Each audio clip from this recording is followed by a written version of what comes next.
Golan-Globus, welcome back. And I want to point your attention over to the stage. We're walking out in sweatpants is Marie. Yeah, everybody get your sweatpants on for Sex Thriller Month. The heat is on. That's right. I mean, we're trying so hard to define what is. I was going to leave this up to you. What is a sex thriller? Here we I are. got lambasted last year. People Right. were like, these aren't sex thrillers.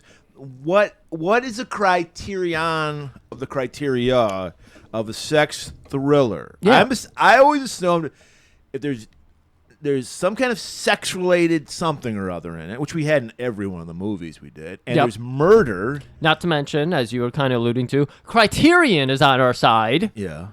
They put are. together a sex thriller collection, and 2 of our movies were in it. Right. Well, that was the other thing. Last year, I was trying to give you some class. I was giving you auteurs. I was giving Brian De Palma. I was bringing you Friedkin. And people just basically, is it Skinamax dog shit you want? You Right. just want softcore porn? I mean, Right. Apparently, we need Stormy Daniels in some of these fucking sex thrillers. yeah, that ain't happening. At That least ain't not this happening. month. Maybe if, We need actors. We are fans of the theater. well, not this month. We're giving the people the sleaze that they want. you I mean, know. I wouldn't call this all sleaze. You saw these moves. There's more tease than sleaze in this one, but that's because it's stripping. And you have to have your tits revealed for 30 seconds. You know, by the way, let's just cut to the chase, everybody. Malibu Mike Abilene is here in the guest seat. Mike, what do you think a sex thriller is? What's your definition of a sex thriller? I don't know that I have a definition, but I would say that, like you said, the plot has to revolve around some kind of like obvious sexual thing, Deviancy. like stripping, banging, adulterating. If that's Adulterating the word, is a right? big part of Nudity. it. Yeah. Yeah, and then there has to be either a murder or the threat of a murder. Yeah. I agree. But yeah, I don't know what the Golan-Globus out there think sex We can never thrillers are. satisfy these people. No. All right? We gave them a promise, a death promise, and they wanted nothing to do with it. Yeah. Yeah, I heard about the numbers for Death Promise, people, and if you don't watch Death Promise, you're missing out. That is a legitimately fun movie. I don't often hit home runs when I do blind buys on Blu-rays and stuff, but Death Promise put wind in my sails because that was fun as hell. It's a great. That's movie. a promise. That's a promise. thank you. Sex thrillers. All right. This is a slam dunk. I think we're starting out with a slam dunk. I wanted to throw this out there. The criterion for a sex thriller. Are we Yeah. expecting to have an erection for X amount of minutes during the movie? Right. Like, I need to have my dick hard and throbbing for 40% Yeah, of like, this is there movie. a certain number of sex scenes that you have to have in it to be technically a sex thriller? Is it penetration? No, that's pornography. Is it...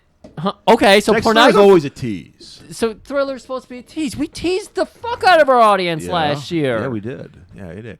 I'm sorry if we ran the gamut. It wasn't all heterosexual teasing. We are inclusive. It was, and did we do it last June too? Because it is Pride Month, people. So we did cruising. We did cruising. For our gay brothers and sisters out there. I think that's what did it. We actually informed them. We try to help them like understand our gay brethren, and I think that freaked them the fuck out. Yeah. I think that's what happened. Is they were like, whoa, I don't want to learn about these gays. I might start to actually think they're human beings. That's not us. We believe in them. We did a movie. We did a movie where all the gay people were deviants, and there was a guy killing them. Yes. They were having a good They time. were. They were enjoying it. Yeah. All they were trying to do is have a good time, and they hate cops like we do, Unless it's cop night. unless it's cop. Right. Or the Village People cop. Or the Village I bet he was a nice guy. He was straight though. Was he? Yeah, he was. He was married to Felicia Rashad, the mom from Cosby Show. Oh, shit. Yeah. Was he the only straight one in the Village I think People? so. Okay. I don't know. Joe Corey, you know, he actually knows the cowboy. Let us know. All right. But here we are. We're doing it again. Sex Thriller Month. We're going to try to figure out maybe there's tissue right there. I was about to sneeze. Oh, I know. It's still there. It's still there? I might just go right into the mic. Hey, that might get our fans off. Give a money shot into the mic. Yeah. Is that what a money shot is? I've got it That's wrong this whole time. well, it's just bodily fluid. I mean. Where But are we stripped to going? kill. You didn't like dressed to kill last year. How about stripped to kill? It's less close. It definitely is less close. Yeah. Shouldn't it be undressed to kill for being a little more poetic, you know? Right. Yeah, that's a good Kinda point. Hitting the nail on the head. By the way, Opened up with the classic stripper tune, Motley Crue's "Girls, Girls, Girls." Classic. Came out same year this movie came out in 1987. Oh, really? Classic video. Have you ever seen the uncensored video of Girls, I Girls, have Girls? not. There's actually nudity in it. I What? saw that at Harpo's, the our heavy metal club in Detroit. I don't Fucking think- Harpo's. I've been there 4 times. 50% of the time I've gone there, the car I went in got broken into. It's crazy. I've been there a Aw. million times and never had any problems. Never. Yeah. But yeah, it's in a shitty east side of Detroit, shitty area. Like- So I'm not surprised. When the rest of the country thinks of Detroit, they're thinking of Harpo's area. Yeah. Most of Detroit is not like that, Yeah, but Harpo's is yeah. like it's a scary environment because it's so desolate. Yep. It looks like the Thriller, the scene of Thriller. I'm waiting for zombies to come up out of the fucking Yeah. manhole. I Right. wish I could point people because we've gone into some deep dives on Harpo's. We've talked about it for a while, and I don't remember what episodes they were. Well, in between acts, they would play Headbanger Ball videos, and they were playing girl. I don't know why, because Harpo's was like the real metal place. Right. IROC down the road was the hair metal place. I don't even know why they were even playing this shit. But then I figure out why, because I'm like, hey, I don't remember tits being in the MTV cut, because it's when Mick Mars is like backstage playing the guitar, and there's girls getting ready. That's where you see it. Oh, okay. okay. But there's some class. I mean, I'm gonna give it up Strip to Kill. If you're into sleazy, trashy ass '80s broads like I am, you're gonna love this fucking movie. This is the movie for you. And you're gonna love Girls, Girls, Girls video because they had some classic trashy ass women. Yeah. Give it up to you, trashy women. Now, I don't like that we didn't go with the Beastie Boys girl song because, I mean, that's just a fun song. No. That was just the Which they stopped playing. Yeah, right? Yep. Sellouts. They gave up on a lot of those old songs, didn't they? They did. And then there was even that that story that makes me laugh of they were playing some festival and Prodigy was on the same one and they requested, "Hey man, can you not play Smack My Bitch Up? We don't believe in that kind of thing." And they were like, "Yeah, we got you." And they opened with Smack My Bitch Up. Good Nice. for you, Prodigy. For real. Like, Beastie Oh, Boys. first of all, R.I.P. or Prodigy. That was the guy's name, right? The clown guy, Prodigy. Yeah, R.I.P. to him. sure. But yeah, I mean, I appreciate the Beastie Boys realized their songs were very childish and they grew over it. You know, they grew out of it. But also, if Prodigy wants to fucking play Smack My Bitch Up, that's their prerogative. Right. That's their prerogative. that's what people Yep. come to see Prodigy for. What other hit do they have? Firestarter. Which Gene Simmons covered, and that's probably your favorite version of the song. Yeah, let's open with that instead. Well, Gene Simmons probably claims he wrote it. Well, he did. He wrote it for the Prodigy, realized they took it and didn't do his vision with it, and so he did it better. Smack my bitch That's from the up. classic Gene Simmons record, Asshole. Yeah. Is that actually a thing? Yeah, it's called Asshole. Oh. He knows him. He's self-aware enough to Self-aware. know he's an asshole. Strip to Kill. This movie, directed by a woman, people. Yes. Yeah, women are perverts too. Who would have thought it? It was written by the director and her husband, Yep. Saw that. and they had went to a strip club on a dare. He dared his wife. She's like, What a great relationship they have. Like, they go to a strip I club think she's together. a hot chick too. I think. Okay. Like she was an actress first, and so she was used to that kind of having to get naked for movies. It's a Roger Corman production, by the way. Which apparently she had to beg Roger Corman to fund this one. Yeah, because he's like, "Where are the tits?" By the way, R.I.P. Roger Corman. We just lost him We a couple just of lost weeks him. ago. yes. Legend. Legend. Oh, sorry. We got a Oh, clear legendary He status is with a Murray. legend. He is a filmmaking legend. Okay. Okay. All right. It's approved. So they went there, and she's like, "Hey, these girls got skills. You know, this isn't just a bump and grind. Yeah. These are dancers. These are artistes." They did what Showgirls attempted to do in 90 minutes. Probably less. I think Yeah, Showgirls like- is 2 hours. Yeah, of course it has to be 2 hours. Yeah. It's got to be. Never seen it. Showgirls? Never seen Showgirls. Maybe is that a sex thriller, listeners? Maybe we'll do They Showgirls. would probably say yes. I don't think that's a fucking sex thriller. I think that's a sex snooze. Fall asleep during that movie. Might shock people. There are 3 guys at this table, and only one has never been to a strip club. It might shock you to know I'm the one who's never been to a strip club. I would not have guessed that. Holy shit. Right. Yeah.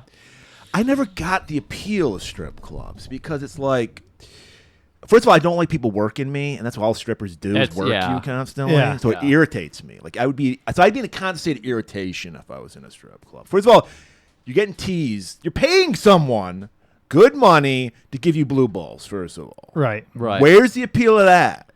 Secondly, these women hate you. They don't want you to be there. They just want your money. Give me your money. Get the fuck out of here. That's very not sexy. Oh yeah. I mean, if people want to do it, I have no moral issues with stripping. Go ahead and do it. I don't give a fuck. But I'm just saying, I don't know, what was the appeal? You perverts. You sweatpants perverts. I needed to see some tits. My friends went, and I had just turned 18, and I was like, I might as well do the 18 checklist, right? Yeah. And then friend's bachelor party. Twice, yeah. I think. But that time was the second time. And my buddy Matt and I just sat in the back away from everybody. And whenever a stripper would approach, she would just point to his wedding ring and be like, sorry, not my thing. And Here with the crew. DD. Then I was like, I'm gay. Like just Oh, good. But Did then, you bring a bandana and what color? No, that fucking backfired. Yeah, they love Because the strippers were like, oh, a married man and a gay man, they're safe. So they would just fucking hang out at our table. Mm-hmm. Like when I want to know what conversations did you have with a stripper? Oh, this was so long ago. I don't Yeah, remember. But it was a revolving door too. Like one would sit down. I don't know if they had some kind of hand signal or whatever, but then she would have to go get ready, and then another one would just come sit down and just hang out. I'm sure it was stimulating. Yeah, and it wasn't the whole like care to buy me a drink thing or anything like that. There you have it, people. You want to see tits and not get bugged by strippers for your money? I'm gay. Right. Well, you'll get conversed with. What was your experience, Griff? I know you're there fucking every Friday. I'm there. First of all, what is your favorite strip club? Trump's? No. What is it called? I don't even remember. They took the sign down because my place is exclusive. They don't want the riffraff in there, so they make it look, basically, it looks like a blown-out old building from the 30s. Brick, everything. But then once you get inside, it's incredible. The neons, the lights that are happening. Is there a password, a code, There's a knock? password. We see some props in this movie. The props that happen on stage at my club, oh, my God. Yeah. I tell you, the first time I saw this movie, I was like, is that what strip clubs are supposed to be? Right. Because I've only ever been to Deja Vu and Ipsy. Yeah. Right, and that's like, Yeah, you get a stage. So there's more than one ugly one? Is that what you're saying? Because remember, that's their thing. Like 100 pretty girls and one ugly one. all I'm saying is last time I was there was a woman in an e-brace doing some dancing. All right. Well, goddamn, Mike, she's got to work too. I'm glad you brought that. I'm not judging. I'm glad you brought that up because watching this movie, I'm like, I would go to this strip club because these girls are putting on a fucking show. Yeah. Like, it ain't just this twerking, boring ass shit. They're Right. These girls are like, they've got fucking costumes. It's like a Vegas show. It's this shithole fucking strip club called the Rock Bottom. You try to push the shit on me about my Friday evening, go to the gentleman's club. Actually, we don't even call it the gentleman's club. We call it the everyone club now because everyone's welcome as long as you know what building it is. Secret society and all. Right. But no, it's the fucking stage presence, man. It's Everyone's welcome in our secret society. well, gentleman makes it sound like only dudes are allowed in there. And it's they more want than dudes. they want chicks. Yeah. Strippers go right for the chicks when you bring them in. Right. And they have to be reminded, no touching. Now you were gonna scold me. What? Go on. But no, I was just trying to say this is what it's all about. You got to have the presence. You got to build it up a little bit more. You don't want to just twerk. You want to fucking do it's almost burlesque, but it's a little bit more on the strip side, obviously. Right. So I was left completely unimpressed with my experience the first time, which is why I was like, I'm just sitting in the back with my buddy the second time. Like, I'm only here because this is part of a bachelor party thing, and I'm in the wedding, right? If I wasn't in the wedding, I probably would have been like, busy that night, sorry. Right. But as a groomsman, I felt that I had to be there. But it was just twerking and taking your shit off. But the first time I went, they had the Deja Vu Showgirl of the Year or whatever doing a tour of all the Deja Vu clubs. And she came out to Weird Al's Fat and she was wearing a fat suit. Oh boy. And I was like, "Oh, this is campy. This is fun. Like, Yeah. okay, I can get into this." But for the most part, it was like, no. But like you're saying, I need some more camp. I want the show. Right. You know, I don't just want to see some tits slapping around. I want to Flopping around. Yeah. Mine don't flop. I think I said this on another episode, but my only closest thing I came to this was... Wait, you came? I'm going back to Harpo's. You know, you've never seen me in sweatpants. You never will. Going back to Harpo's. Okay, this is the most bizarre thing. I will all say right? This is in the 90s. Like, I do have to say, you did send me a photo and I saw your feet. And I was like, is Murray trying to, like, persuade me? Is he trying to get me interested in him?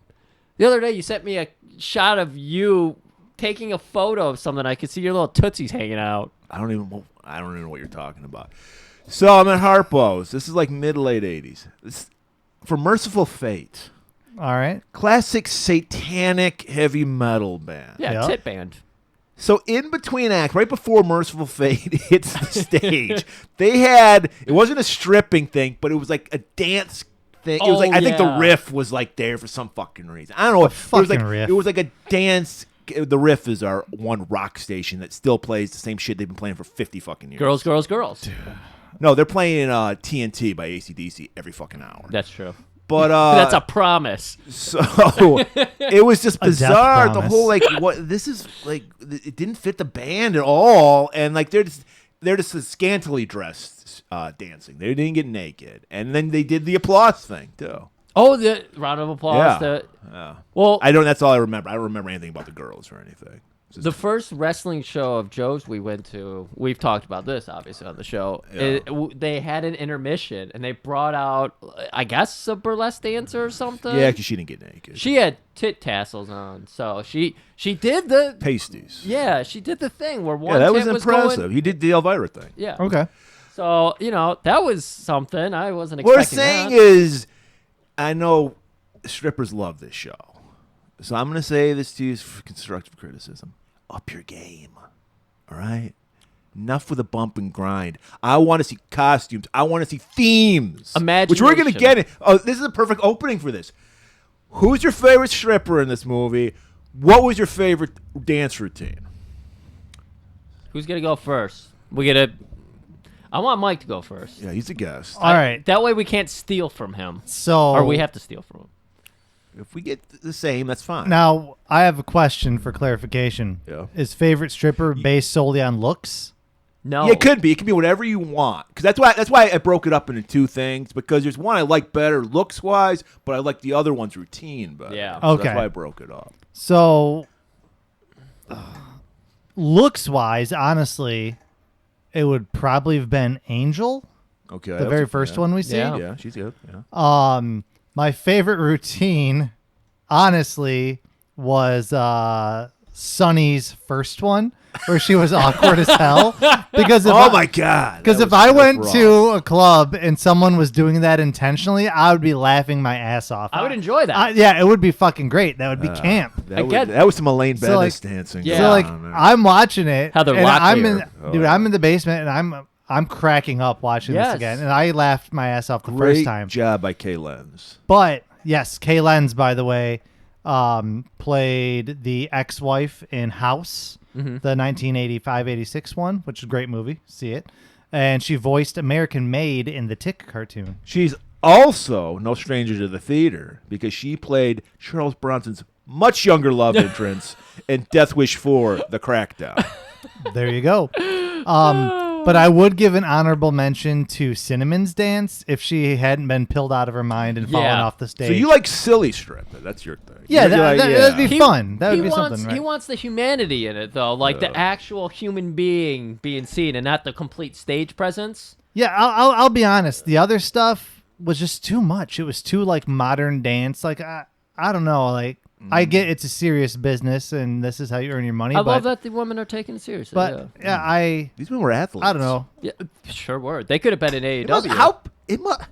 it has to hurt doing a backflip and going down on a split. Oh my God, yeah. I mean, how do you do that? Oh my God, yeah, for sure. Not easily. All That's right, how you I'll do go it. for next.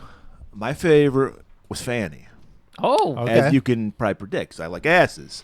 And I love that she was international, because every time she stripped, she was from a different place. yeah. yes, good call. But my favorite act, I walk the left-hand path. I worship the lower altar of Satan. Yeah, It's got to be Xena Yeah. and her satanic Was that fucking... Xena? Yes, that was Yeah. Xena. Okay, I had a hard She did time. 2 great ones. She did the Grim Reaper one at the end, and then she did the satanic snake one at the beginning. Okay, I didn't realize. Yeah, that was her. hers were the most aesthetically pleasing for my taste, Yeah. but I don't know. I think I just like the funny ones better. Yeah. All right, I am going with Brandy. Okay. She had to deal with that fucking dork Derek Dire Straits. Oh, and then They should have fired Derek and hired Platypus from Dallas Connection. there we go. There's so many better options than Derek. He's not going to be at the rock bottom. He's too big a star. Oh, we'd like to welcome to the stage, Xena. All right. All right. My favorite dance. It was split. I love that satanic one too. I didn't realize that was Xena though. Yeah. The other one I really liked because of the props and because of the situation of it all and because of the burlesque. The close second for me was actually Cody.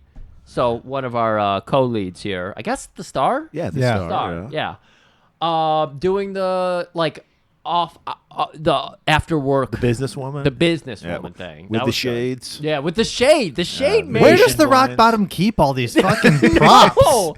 Like I all know. these. That's why Ray's barely getting by, dude. Right. He's into the art of it all. But my Right. very first, and I think this was also a Brandy act, was the neon spider. The spider web? Yeah. Yeah. Because they had like hands in the background. She's wearing a like- mask. Yeah. It was. See, this is. I would pay to see this shit Exactly. because these women are like putting thought into it. Right, it's an art. Right. Exactly. Not that the other stuff isn't, but like Yeah. there's more production value here. But it's that. It's the athleticism. I mean, Dazzle with doing Dude, flips. Dazzle, bar none, had the best pole work. Yeah. I was Oh, very yeah. impressed with. Oh, yeah. But like whenever she was on stage, I was just like, ugh, I'm not into this. But when she was doing the pole, I'm like, fuck, she could outbench me for sure. Oh she my could God. bench me for sure. that core strength on that woman, insane. By the way, according to the director Kat Shea, this was the first movie to ever show pole dancing. I don't. Interesting. I wonder I if didn't look that's into true. that. I trust her, but that's what she says. I will say, like, if you had to talk to your friends and say, I went to the strip club and saw someone shake their ass, that's the story ends there. But if you said, I went to the strip club and this woman comes out in a full, like, dressed up skirt, secretary outfit, and the blades, you could do a whole fucking story on that. People want to hear that. I don't care about that shaking ass. Like, I could go online and see someone shake their ass. I could watch the Motherload Mastodon music video and see some ass shaking. Exactly. I'll give you a name off mic because I don't want to out this person because we all know them.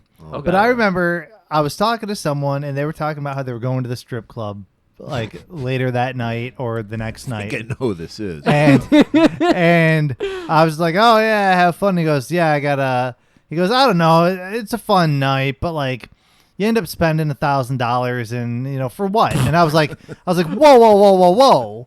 What do you mean you're spending $1,000? Like you just go to the bank, get some singles and whatever you need for cover and call it a day. He goes, no. I don't go to a place where the women will get excited over singles. And I was like, okay, all right. Have fun, pal. Well, I can't wait to hear who that is. Well, so I got to hear it. So we're going to go right to the trailer so Mike can tell me in confidence who this creep was. This rich creep was. So, all right, everybody, put on your best dress sweatpants, put your hands in your pockets, and get ready for this trailer for Strip to Kill. Stripped to kill. Good Lord, who do you have to blow to get an air conditioner around here? Hey, I think Killer just peed on my bra. you go on next. I don't have anything to wear. Perfect.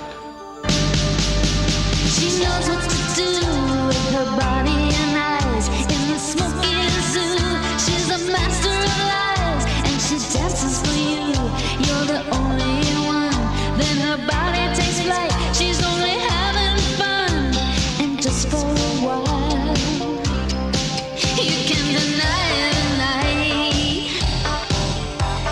A maniac is killing strippers. Great. A stripper. How are they gonna keep this quiet? Detective Sheehan has the only weapon that can stop him. Her body.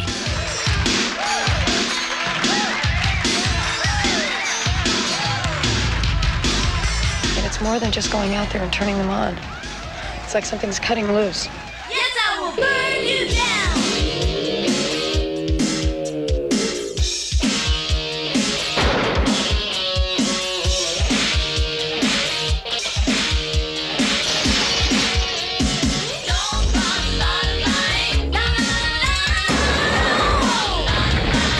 You are a cop. Stripped to kill. One woman's fantasy becomes every woman's nightmare. Everybody, welcome back. This is me doing my Derek strip club voice. Is that okay? Can I be a strip club guy? You're as good as Derek. Look down here on the stage. It's Vanessa, and she's got a tookus that will make your dick bookus. We start out with some really He's over the shit. broke ass Lou Reed wannabe. He's in the night. She gets her tits out right. It's like, are we all like? I was like, are we gonna open with that? And everyone unanimously said no. So Mike had a resounding fuck no. It was fucking terrible. The dude was I believe 100% in my soul. This guy was like, I want to be Lou Reed. And he was trying to do a Lou Reed impression. There's no way he wasn't. I'm going to do a little cross between Lou Reed, Tom Waits, and Captain Beefheart. You know, really get down to the soul, but really symbolic and make you think while you're watching these girls dance. So, audio-wise, horrible, but visually great because we're seeing Angel auditioning. This is rock. There's a place called Rock Bottom, and everybody wants to desperately get into this club. Yeah, this is. I mean, like I described, my gentleman's club, everyone's club, actually. I keep forgetting that. It's so used to saying gentleman's club, everyone's club. Titty but it's bar. exclusive. It's a dive strip club. It's exclusive. It's the place you want to be. There's just one There's neon tons of sign. elderly men and The elderly one Asian nerd. God, we love talking about our audiences at like the fight rings and everything. Who's the guy with the big black frame glasses? Like in life. Oh man, there's so many. Jiminy Glick wore them. Are you talking Harry Carey? Harry Carey. Cubs win. I'm thinking of Harry Carey. That was our audience for the one night. It was just guys like that, just smoking big old cigars and cigarettes. Everyone's smoking. Yeah, it's the Back in the 80s of smoking.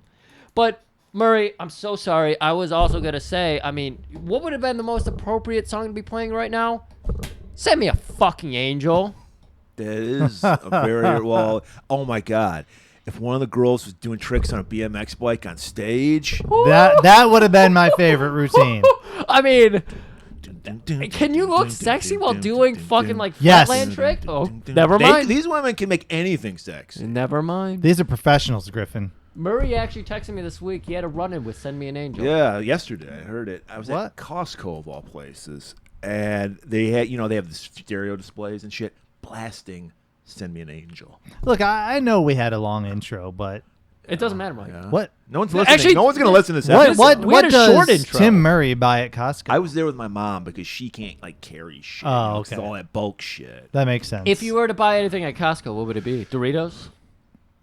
Like Get a 5 big pound? platter of Coke or something like that. You get a big platter of Yeah. He does. This is where I get these at Costco. Yeah. Kirkland, you see it right here. I did. I get a big platter of the Mexican Coke glass bottles at Costco. And But you can get a hot fucking dog for $1. Costco, man. I used to buy their boxes of the individual cups of red grapefruit. Gotta Okay. get my vitamin C, man. Trying to eat healthy, right? But they never fucking have them. It's They like a roll stop- of the dice. Yeah, that's man. the way it is at that place. It's like whatever they can get for cheap, they Right. stock.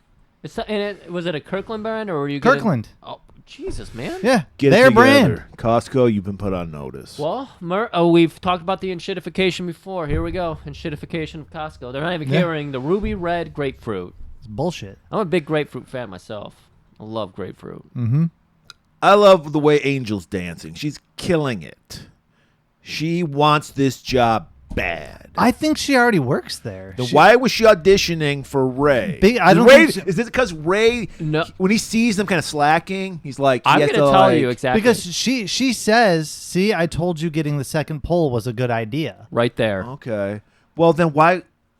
Was that why? To justify? Because Ray is about the money. Yes. I mean, because he's barely getting by. Yeah. So... We hear about his because he's one of the financial few struggles strip a clubs lot. that actually pays the girls. Most of them are like, Right. you make your money in tips. We don't even Right. pay. You got to pay us. This to is strip at very our true. club. He actually Yeah. does. I mean, he's still a monster. We'll find that out. But he is also kind of cool, kind of. He's a curmudgeon. He's like the uncle that's like kind of prejudiced, not full on racist, but Lovable like, racist. Right? Like you're like, yeah. I mean, he would help a minority if you saw him on the side of the road, but then he'd probably make some kind of offhand comment about it later. You know what I mean? Yeah. Where like he's not a monster, but you're still he's, like, he's a creature of his time. You Right. know? You could be racist. Yeah. You You could can smoke be a cigar, misogynistic. blow Yeah. cigar smoke in a black man's face. Right. You could tell a girl her ass is a little too flat. Well, that's what you wanted. This is the 80s. This was the 80s. I you know? fucking loved the way he talked to Cody /Sonny. Yeah. Like we'll get to, I'm sure you guys put that Yeah. in the notes. It's probably in there. Well, obviously first get of there. all, perfectly cast. Norman Fell, Mr. Roper from Three's Company. Okay. We all Yep. know him. We Mr. all love him. Roper. What? Wasn't Mr. Roper a character in like Bruce Lee movie? Oh yeah, Roper. That was fuck. What's his name? I know. I think of John Saxon. John Saxon's character. Wow. How did you come up with that? Because fuck you. The was like last time I 40 saw that movie was with you at Redford. Yeah, like 4 years ago or something. How did I do that? Titties something- make your fucking brain work. Did something happen? Anyway. Speaking of titties, she gets her tits out, and we got Derek. He's got the fucking timer. Yeah. And then he's just like, and then the song ends. And then Ray's one of those guys. He you don't get like, if you get praise from Ray, it's a big fucking Oh deal. yeah. He's hard to please. He's just Yeah. sitting there, just smoking a cigar. He's not worried about- impressed at all. He's not worried about making $100 a night. He's thinking about making $5,000 a night. So he's watching this act with that in mind. He's like, I got a fucking second pole at the front of the stage. On your suggestion, you come out here. I have to turn my fucking neons for this shit. So as soon as the music stops, as soon as Angel starts putting her top back up, he goes, great, cut the neon. I have spent too much on the neon. He's Bernie Sandersing it. Hello, too much neon. In view. That was 18 seconds. Derek, was that 18 seconds? 18 seconds, sir. I'm paying you for 30. right. And Angel just pops the top back off, and the camera, whoo. She We pops love it off and goes, start counting. Yeah. By the way, directed by a woman, so it's not gratuitous. Guys. Yeah, that's right. I did like that they did the, I forget our guy's name. He did our ninja movie, John Sweatland. Oh yeah. God, I got names Mark today. Sweatland. Oh, Mark Sweatland. But they did the transition where it zoomed in on her tits and then faded into whatever was next. The cats keep even coming out. All right. Now this is gonna be a very confusing movie. We talked about it for hours beforehand. Our theories. Oh my God, yeah. Still haven't figured it out. Maybe you guys can figure it out. Maybe that's something you can comment on YouTube after you like, subscribe, and comment. So Eric, young little punk rock looking kid. He's got little dangler earrings. What, He's got what bands do you think he's into in '87? Suicidal Tendencies is his favorite band. Really? He does have a dangly cross earring, I think. Yeah. I would have gone with Depeche Mode. Okay. He's an artist. He is an artist. That's true. He's an artist. Yeah. But I think when he wants to go hard, it's ST. He just wanted a Pepsi. He would put a fucking cigarette out in it, though. He's heading home from a long day of skateboarding. I don't know what the fuck this kid does. No, we opened up with him molding. Oh, yeah. Yeah. He's working on his art project. He's making a human torso. Yeah, well, Very tastefully sized breasts. He's not Yeah. going for the big jugs. but you can tell he's getting upset about it because he's not getting those Breasts jugs are the right. hardest thing to sculpt, Griff. They really are. They really are. And he's just like, damn it, when will I get it? There is so much bad implant surgery from the 90s to prove that breasts are just too hard to figure right. out. That's the problem with implants. They're too hard. So they're almost like grapefruits, if you will. Right? And he's coming home from a long night. How is he? His studio's in his fucking apartment. So how's he? What's going on there? I don't know if yeah. What the fuck? Maybe he went out for some smokes. 'Cause remember he had those Lucky Strikes? Oh, yeah. Okay. Lucky Strikes always. I mean, again, this is probably Roger Corman. Like, you guys can have like 3 set pieces here, because it looked like he had a art warehouse at the bottom of this weird structure, and he walked outside, and his place was like upstairs from it. Because he starts walking that way where Larry Magellan, what was his name? Margolin. Call back to Enter the Dragon, because he's like, hey, I got Enter the Dragon, bro. You gonna fucking come up here? Got the popcorn? And he's like, yeah. And like Eric's finally like, you can see Eric is like, cause that's why he's so into Depeche Mode, because he's alienated. Yeah, like, he doesn't. No one understands Eric. Yeah. And so he's like, oh my God, someone's reaching out to me, making a connection. Was your hot sister gonna be there too? Well, I don't know. Is Roxanne coming over? No, she's working. Well, do you still want me? No, bro. And No. he slams the door on. Fiddlesticks. So there's like I said, Murray, you parted from your dad too early. Your dad's a piece of shit. You said fuck off. I'm kicking off, and you were like 12 when you did that. You're probably even younger. This character could be you. It's a good thing you found your father figure Thank God. in punk rock bands. Thank God, you're exactly right. If only this. Can you imagine New Wave, Murray? I can't even imagine that. Hair all over his ears. Dangly earrings And hair. I know what I'd have. I'd have that dagger, the sword earring that fucking Heinemann Heinemann has. Jesus Christ. But yeah, it's a weird house structure. Magolin is trying. Margolin, yeah. He's trying to get Roxanne over, and he doesn't want the fucking scrap. So he tells the kid to beat it. So we follow Eric, our young Goes to the apartment. He's sharing with his sister Roxanne. That's right. And and I gotta say, guys, we are about to witness the best ass slap in cinema. I haven't seen a better one in a movie. Wow, that's high praise. It's high praise. That is high praise. Or you could say it's low praise. He's lurking, scaring. He hears voices. He knows Roxanne says, if you hear voices, don't come in. Yeah. I have somebody there. Don't peep in. And we learn, like a lot of strippers, they get sick of men, they turn to women. Right. So it's Angel. We just saw her tits for 18 seconds. That's right. And Roxanne laying out on the couch together, making out. That's right. And They're doing some nice, foreplay. One nipple's hard, one nipple's not. Slaps her on the ass. This is right. And then Angel's like, when are we gonna move in together? When are you gonna get rid of your brother? All right. I can't do this anymore. And Roxanne's like, fuck, we're runaways, man. We've been together forever. I don't know, I'll work on it. Yeah. And he's hearing this shit. And he's like, fuck. Only person that I could trust and count on, my sister Roxanne. Right. And she's ready to leave me for some stripper bitch. So now we're getting see, this is a lot deeper than you guys think. This ain't just stripping and killing. Right. So we see her walk out, and we see them have a quick little conversation before we cut away where she said, Eric does, we get that little bit where Eric goes, our parents are gone. We're all we have. You can't leave me. And she promises not to. She's a good sister. All right. We're watching this movie, see stripping, and half of this movie is just strip scenes. Easily. Yeah, that's what they use for their transitions. Like, how do we get to the next scene? Tits. And boy, do we get tits, because we get Dazzle Ladies hitting the stage on her motorcycle. Kawasaki Dazzle. Dazzle. All right. And I want, kudos to the lighting, the light man, the guy, the spotlight guy. That's Derek. Well, then, I take it back. Derek, you have some skills. Speaking isn't one of them, but you know how to light an ass.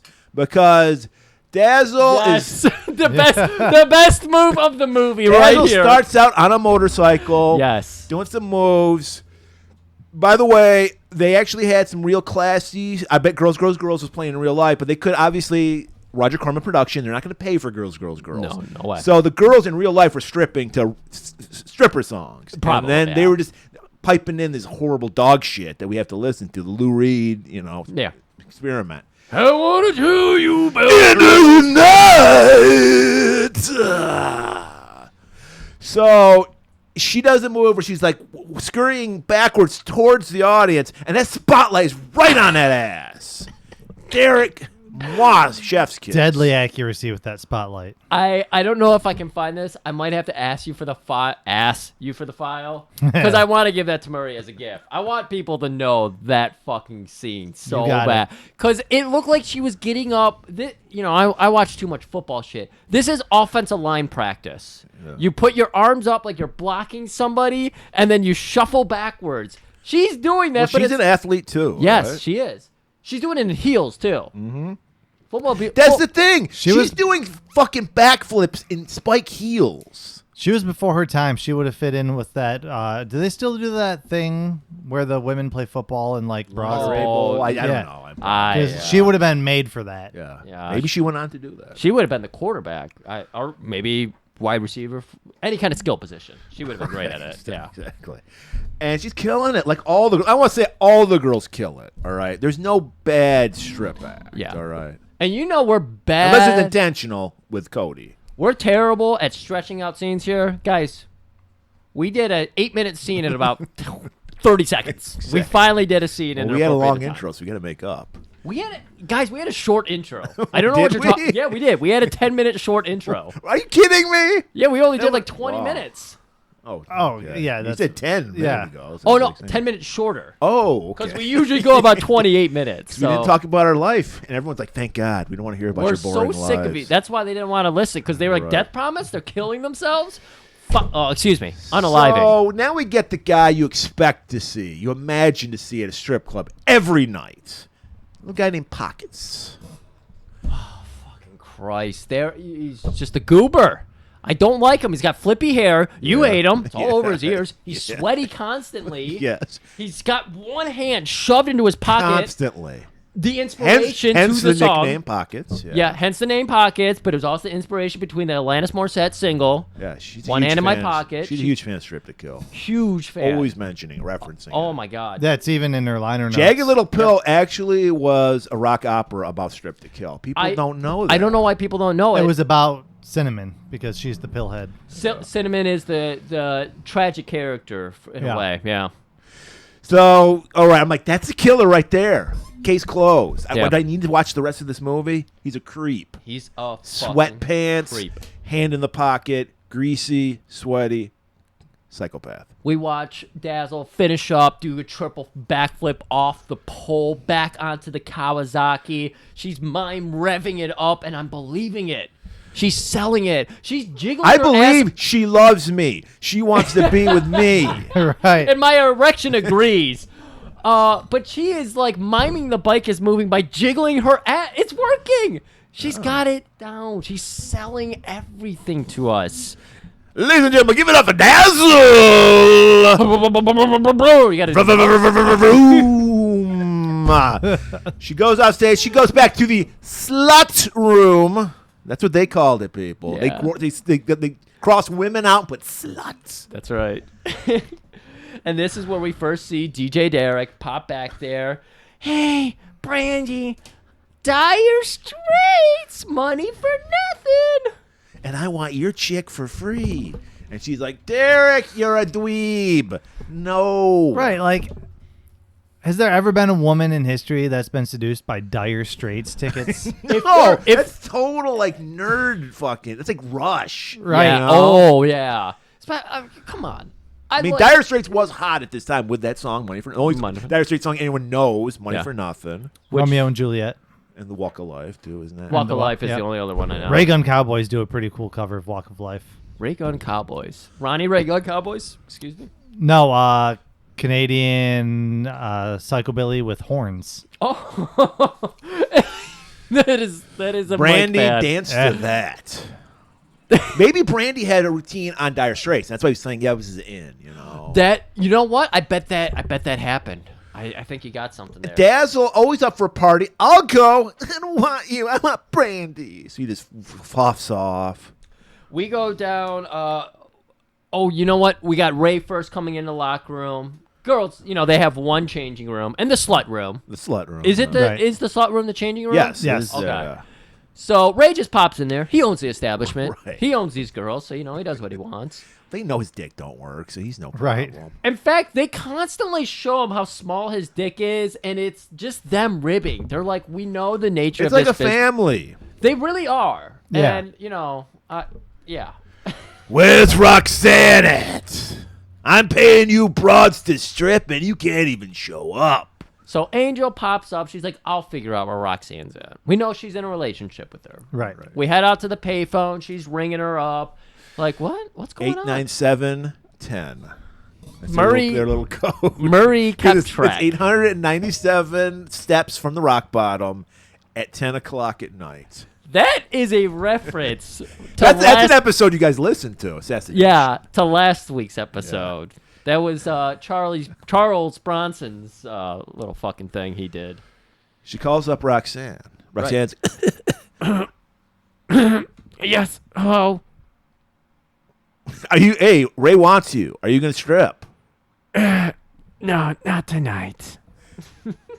But. Are you sick? Yeah. Are you sick?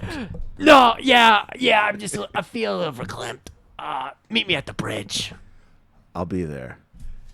So now Pockets creeps his way to the slut room, wanting to get into that slut room. He would not survive COVID because he has no personal space. He has no personal boundaries. Say I said goodbye, the C YouTube. word. Oh, shit. fuck. This is the one that's finally going to break his big. We too. were going to make $1 This is our million off breakthrough. this episode. He would not survive the C word. Because he has no personal boundaries. He gets right in her face. Yeah, he's on the spectrum. Yeah, he'll get up to the precipice, but he doesn't want to be touched. That's right. Right. So he pulls out a little kiss from the rose, a little paper rose that he made out of origami. Yeah. And Angel is, as you would expect, creeped out and is like, "Get the fuck away from me, Pockets. What are you doing back here?" A lovely rose for a lovely lady. Nothing. He was just Cricket. missing a fedora. Yeah. Exactly. She shouts for Ray, and he scatters, and then we go down to meet Angel or Roxanne at the bridge. On the bridge, not under it. There's no buttholes getting warmed up. Well, I mean, later in the movie there was. She's just sitting on the bridge, waiting for They got a little too hot, actually. on the waiting bridge. for her lady love Roxanne, and then boom, she gets pushed right off the bridge, splat right on the bottom. Right. Doesn't crawl. That's why you don't warm up a butthole on a bridge. No. because you can fall off. You'll fall off, yeah. There's a lot of different bodily reactions when you're getting warmed up. And then she, and to add insult to injury, doused with gasoline. Some creep on there is pouring. I'm like, fucking Pockets. We just saw him. She spurned him. It's got to Yeah. be Pockets. Why are we watching this movie? It's, Right. The thriller of this sex thriller does not exist at this point. Right. Yeah, the thrill has been taken away. It's all about the sex now. We're just going to watch dancing for the next 45 minutes until the cops solve it in the background or something, you know? Right. Right. So we're just going to be like a patron in the rock bottom as the cops come through. It's a new form of art. I'm excited. The killer, Pockets. It's Pockets. It's people. Pockets. Goes down, rips her dress off, going for those panties, Don't say it like and they cut away. It's even worse when I you know. like. That's why I did it that way. I know you have an issue with panties. So the word. cut to our heroine, the star of this movie, Kay Lenz, playing the role of cop Cody Sheehan, much like Deke De Silva. She's an undercover cop, decoy cop. She's playing a homeless woman because I guess apparently there's a lot of crime happening. Oh, crime's always happening in parks. Yeah. This is perfect logic for when you're a child. Because when I was a kid, I thought we could solve all crime by doing shit like this. Right. That's literally how I thought we were going to solve all crime. It's Yeah. just by Everything's a stakeout. doing a stakeout like this. But Nighthawks. We just did Nighthawks recently, and that was Stallone's thing. Was that he would be dressed up like a hobo and he'd fool everybody. So Yeah. That was the movie that caused the falling out between Stallone and Joe Spinell. Wow. You got to tell us the story. I don't care how long it takes. You have to tell us the story. What is the story behind that? I don't know the exact story. Oh, wow. but, yeah. Talk about teasing people. Yeah. She wants to hear it. She's like, I love Joe Spinell. Will, it's okay. Millie, I know he's disappointed. I is all. didn't even stand up, Millie. Millie. All right, so Don't you she dare sees edit a her guy out. get mugged. So she runs after the thief. $1 out of a guitar case. Yeah, She's about to fuck. So what? doesn't matter. It's When it's a law. It's robbery. The thin blue line doesn't care how big or small the crime. Right. Griff. It should matter. A law. It should matter for everybody. We're all equal under the law. Good point. It's a good point. So she runs after this creep, and she stumbles upon Angel. Right. And she's like, "Holy shit!" She's all bloody and shit, and covered in gas. And then it gets weird. This whole scene is weird. Yeah.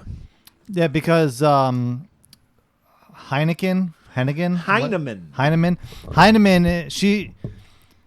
She calls for backup, and he's like, "I'm on my way," and then he's like magically there, like Star Trek teleportation. Just Right. where the fuck was he? He was always lurking in the background. He was he was her Billy D. Williams. Exactly. Okay. And so what's happening is we still got gas happening. She's got her gun out 'cause she spots the guy who's pouring all the gas, and he's getting ready to light Angel on fire.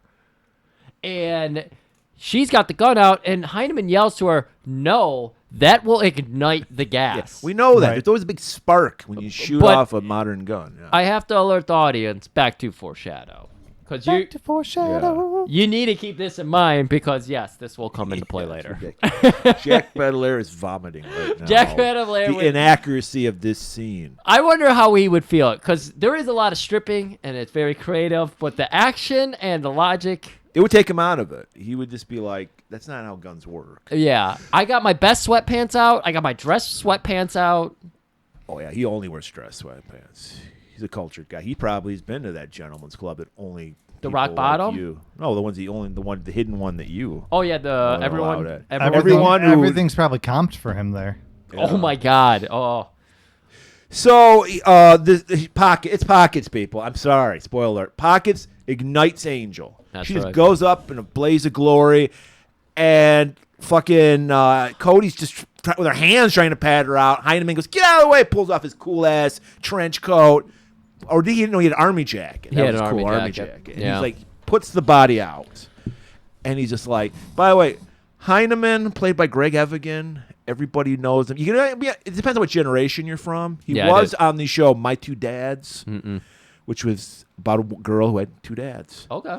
And this is before DNA testing, so it was like the mom fucked two guys, and they didn't know. Oh. they Oh, were so it father. wasn't gay dads. No, I it's thought- the '80s. Come on. Yeah, I assumed fair gay. enough. I assumed gay dads. I yeah. know him better, and I know for a fact Phil probably loved this show as a kid. There was a show called BJ and the Bear. Oh, I know. This that is Greg show. Evigan's claim to fame. In the 70s, there was a Clint Eastwood movie called Every Which Way But Loose, which Okay. was him. He played a truck driver / bare knuckle brawler who traveled the country with an orangutan. Yes. And so that was hot. It was a very popular movie. So they made a show called BJ and the Bear where Greg Evigan was a truck driver and he had a chimpanzee, the bear. Yes.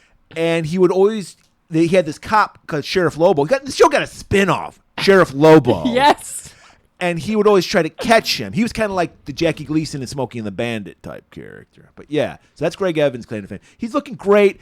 Fucking ton of product in the hair. He's looking great. You thought he looked great. for the 80s. Because he's got the sexy He- stubble. Yeah, he is like Faith George Michael. Exactly. 80s. Yes. It's exactly Yes. perfect. That's exactly what he looks like. This is why Mike's on. Right.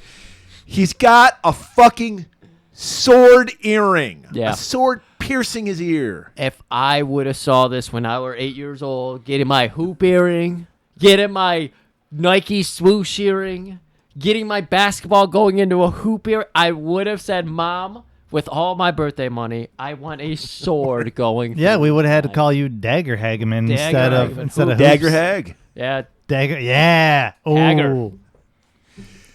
So, and he has all the cool guy accoutrements. He's got the army jacket. He's got the trench. He's got the leather jacket. He's got a fucking pocket knife that he's flipping around constantly. And he has leather sleeveless gloves. That's right. Wait, what? What, Sleeveless are you, gloves. You're not aware of sleeveless gloves? You That's guys gloves that brought don't this have up. sleeves on them. We talked sleeveless gloves. I know you guys brought this up in another episode, and like it Like didn't. every other episode. It didn't hit me until now. Sleeveless clubs. Yeah. That was actually a Murray fuck up from forever ago, where he was trying to say fingerless. Yeah, and because didn't he say it in the Miami Connection episode? It might have been. I've said it so many. Shit, if that was the origin, that you helped us out, because we don't. Yeah, fucking, Madeline's job is to dictate and keep. He's the historian of the show, and Right. we see our Wikipedia pages vacant still. Right. So he puts the corpse out, and he consoles her because you just saw a woman get fucking lit on fire. She almost got. That lit was a on fire. great stunt. I don't know. I mean, it looked like somebody was fucking ignited on fire. I don't know. Yes. Yeah. And Cody got some of that fucking gasoline doused on her as well, so they're trying to keep her smothered and everything. They take, a cop picks them up and drives them back. They're in the back seat. We don't quite know they're undercover cops yet. They're working undercover kind of here. But they get out, and the cop who drove them immediately goes to light a cigarette as Cody's getting out, and Heineman blows it out. We see there's some sexual, like... They had good chemistry, I think. They had some they did, actually. Yeah. Yeah, I agree with that. So I'm glad you pointed it out, or one of you pointed it out.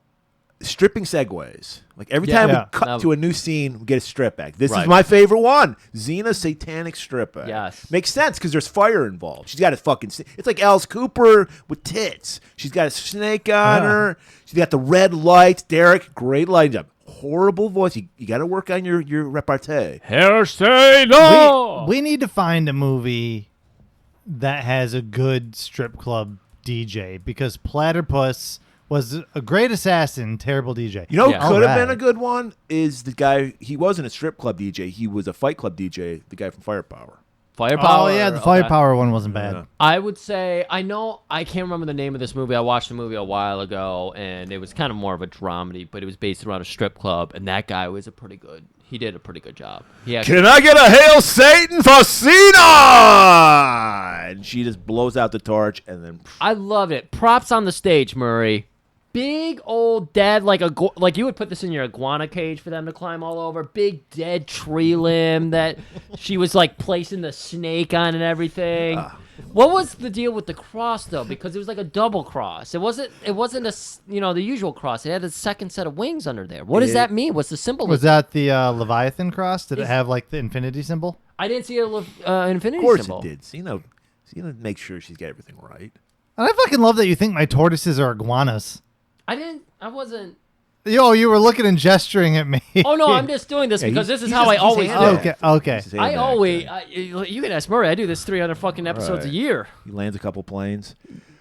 Roxanne goes to Ray. She's like, Ray. I guess she heard the news. Angel just got ignited. Yeah, send me an angel. So she's like, Ray, I'm out. What? Who's gonna strip next? He's just thinking about the money. He's trying to keep the classiest fucking, I don't know what's called, the Rock Bottom, but it's the classiest strip club in L.A. I don't know where the fuck we are. And a he's good like, point. I I don't know where we're need at." you. And she's like, look, I got family shit. And he's like, well, just one more time. She's like, all right, I can do it one more time for you. He's always. Yeah, because doesn't he threaten her paycheck? He's Yeah. like, Yeah, if you he's don't like, I'm dance not- tonight, then you can kiss last week's check goodbye. Exactly. We nailed it. And this is why it's like Ray kind of fucking sucks, but at the same time, he's like, you guys work as a team. All you girls, you don't get paid. Like, he's guilting her. He's playing mind games with him. Yeah, He's because he's fucking like, with yo, them. you don't want to disappoint, like, Brandy, do you? That's right. Pocket's over there. I almost saw him take his hand out of his pocket. Can you fucking stop? No. No. No. So Roxanne hits the stage. And bear in mind, people, she lost the love of her life. So she's really not putting her all into it. She's kind of going through the motions. She really is. She's got like these rip-off things from, like her skirt or whatever the fuck she's wearing. And she's kind of like tearing them off haphazardly and just... Right. There's a guy in the front row who's got a bottle of champagne. She just grabs it, pours it on her After tit. she kicks the glass out of his hand and breaks it. Yeah, the little flute. She's angry. Yeah. She's dancing with emotion, though. She's expressing herself. Yes. What is dance for but to express yourself? Right. Even when they're negative emotions, you got to get them out. You gotta get them out. Douses her fucking tits with champagne, and Brandy or one of them goes, "Wow, that's awesome." Zena's like, "The fuck it is. That's my dress." Yeah, that you was fucking Zena. bitch. And the crowd comes alive for the first time. They're like, "Yeah, Yeah. we love wet boobies." Something about pouring champagne, even though the The- guy, we know strip clubs, even Mike, who doesn't drink, no, strip clubs charge you $4,000 for any drink possible. Right. And we Yeah. also know there's no sex in the champagne room. And there's no sex in that champagne room. That's what made them realize they weren't having sex with these women for the first time. And they celebrate. So yeah, this is an interesting strip club. There's no lap dances. It's all the show. Yeah. Ray Yep. has a fine establishment. That's probably why the girls got to get a paycheck because they can't, they Right. can't do lap dances. Yeah. No security also in this place. I mean, everyone really is a gentleman. Maybe we're seeing it right after Dalton was there. He Don't- cleaned it up. He cleaned it Yeah. up.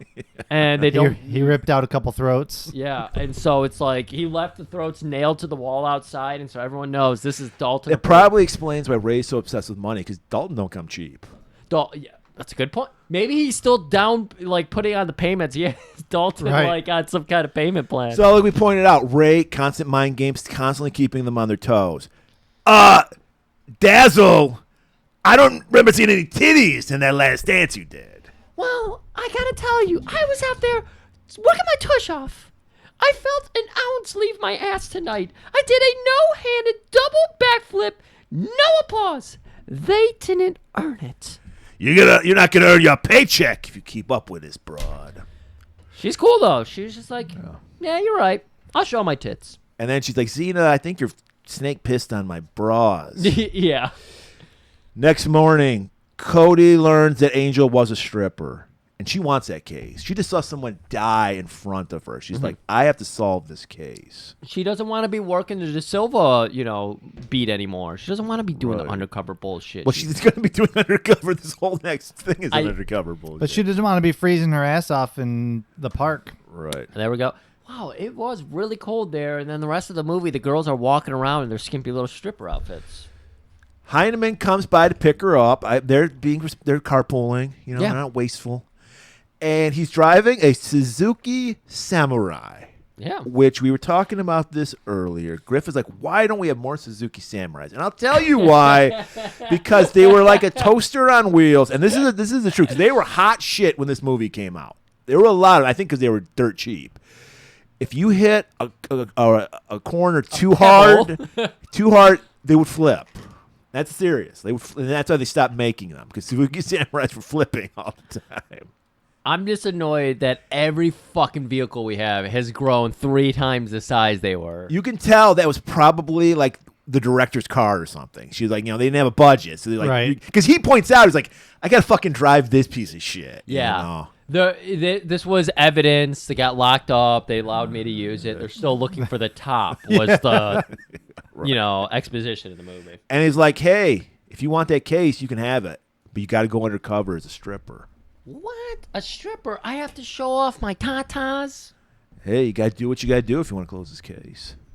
And he's like, so do they stop somewhere? Do they stop at like a restaurant or something? Yeah, they Yeah. stop at a little joint. Yeah, like a little Donuts. Rudy's Donuts, I think it was. It was something. They're but it was a cops. Of small course, place. it's a donut place. Yeah. And there's a bench set up in the parking lot because America is just parking lots. And there's a nice old black woman hanging out there. The best character in the movie. This is why I bring her up, because she was great. Probably wasn't even an actor. Probably Probably somebody wasn't. sitting Probably, there. Probably was just there. wasn't. Yeah. And he's like playing with his little knife thing. Yeah, fucking with Cody. Right. And then he just stabs her. Right. And then it's a fake fucking knife. Even though it did cut a hole in her fucking like shirt or something. It was, Wait, it did? I don't remember I that. remember that. Like, so he like it's a collapsible knife. It's a fucking stage knife. Yeah. And she's like, cut that shit out. And he's like, you gotta hone your skills, babe.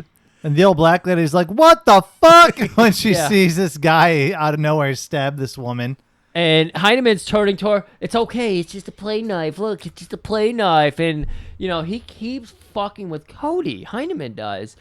And so she gets up and starts, like, pushing back on him. And the old woman was just like, you fucking show him. Yeah, you don't have to put up with that. Yeah. Oh, she was great. She literally looked like they showed up, just shot on sight. And this woman just decided, I'm in this scene now. It's a Corman production. I wouldn't be surprised if she was not a paid Aware. actor. Yeah. She killed it. I loved her. And then Heidemann goes, "You're flinching because your eyes give you away." Right. This trick would never work on the Samurai Cop. He's trying to get her ready from the street thing. Because of the fire and all that, he's like, I noticed you weren't ready for that situation. I can show you. And that's why he's teaching her the hard way by fake stabbing her. So they head back to the precinct, and this is their end. There's going to be a contest, much like the contest that's on Harpo's, where if you win the contest, they have amateur night every Friday night. Right.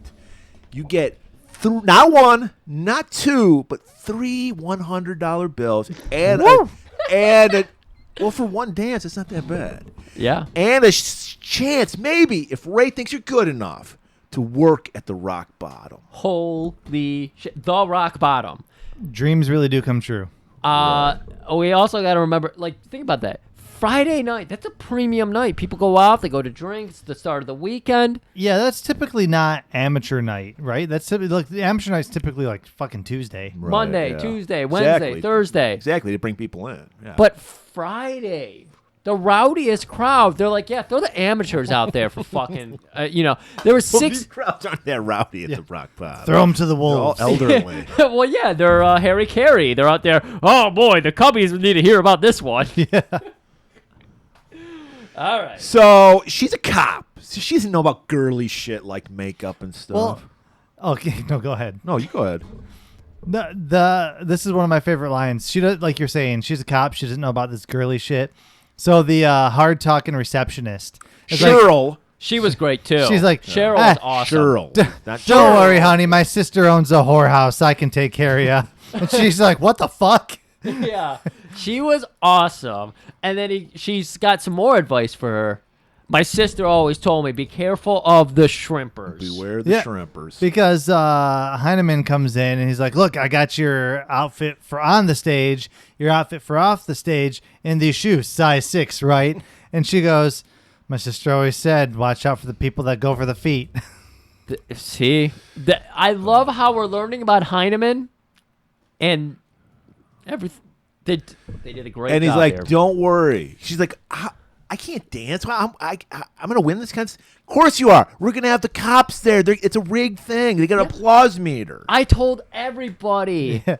We got ringers. Half the department's going to see me naked? Yes. This is actually a really fucking great scene. Yeah, this whole plot so far, this whole thing, it's like a rated R sitcom. Yeah. Because it's just like... Well, that's why we have Norman Fell. It's like Three's Company. The whole department's going to see my boobs. Wah, wah, wah. It's so fucking good. First act, 10 out of 10. Let's fucking go. Millie, did you like the scene? Of course, now she doesn't bark when I get up. I was trying to... Oh, my God. All right, we cut to the stage. This is amateur night. We see a girl finishing up. Ladies and gentlemen. Finishing on the stage. Yes. Murray, sexual thriller month. We got to be careful about how we use our words. We got a lovely lady coming here tonight. Sunny. I mean, it's the whole fucking production of Amateur Night, so, Right, so it's Sunny, a.k.a. Cody. She comes out. She's wearing like a fucking evening gown, basically. She looks like she's getting ready to host Jeopardy. In her defense, because she's Elaine Benissing it, the dance moves. Horrible song. What song was it? It was some weird, Hey, country almost. We have kinda to buy song. time because this was Mike's favorite dance, so we got to buy that's time for true. him to finish up in the It's pisser. a horrible, almost country sound. It was awful. Oh, she had some of that Alan Jackson. I guess. I Don't know. tell me about my prom night. I'm gonna take this girl home I'm tonight. glad you said that because she's wearing a prom dress. She it's is- like Heinemann kind of failed. Hair, Murray. Look great. Because she fucking let it fly. Yeah. She's got it fluffed out. And when we saw her... All great. All the girls look great in a trashy way in this movie. Even Dazzle? Dazzle's face was kind of rough, but hair was You great. thought the hair was cool. Yeah. Because, she didn't have, the puffed out hair. She kind of No, it wasn't the best. Yeah. I prefer Sunny's, but grit. What are you doing, Mike? We're stalling. He's really taking his time in there. He's really thinking about it. He's really getting through his cheese. He's doing his katas. And So, all right, we got Heineman. He is he's posing as a clientele, so he's there guarding her. it's impossible to tell the cops. Okay, that's when she fucking freaks out. You wait till I come back. Stop. Thank you. I like you, Millie.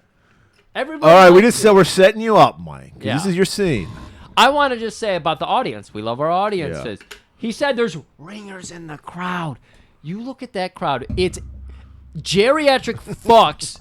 And then younger 30, 40-year-old dudes with mustaches. Yeah, I wonder a bunch of clear cops. Yeah, I wonder which ones are cops. Well, the best part is before Sonny dances, there was someone else. I don't know if you guys already said this. There was someone else dancing, and one of the cops is like, "Yeah!" like freaking out, and they're like, "Shut the fuck up and sit down."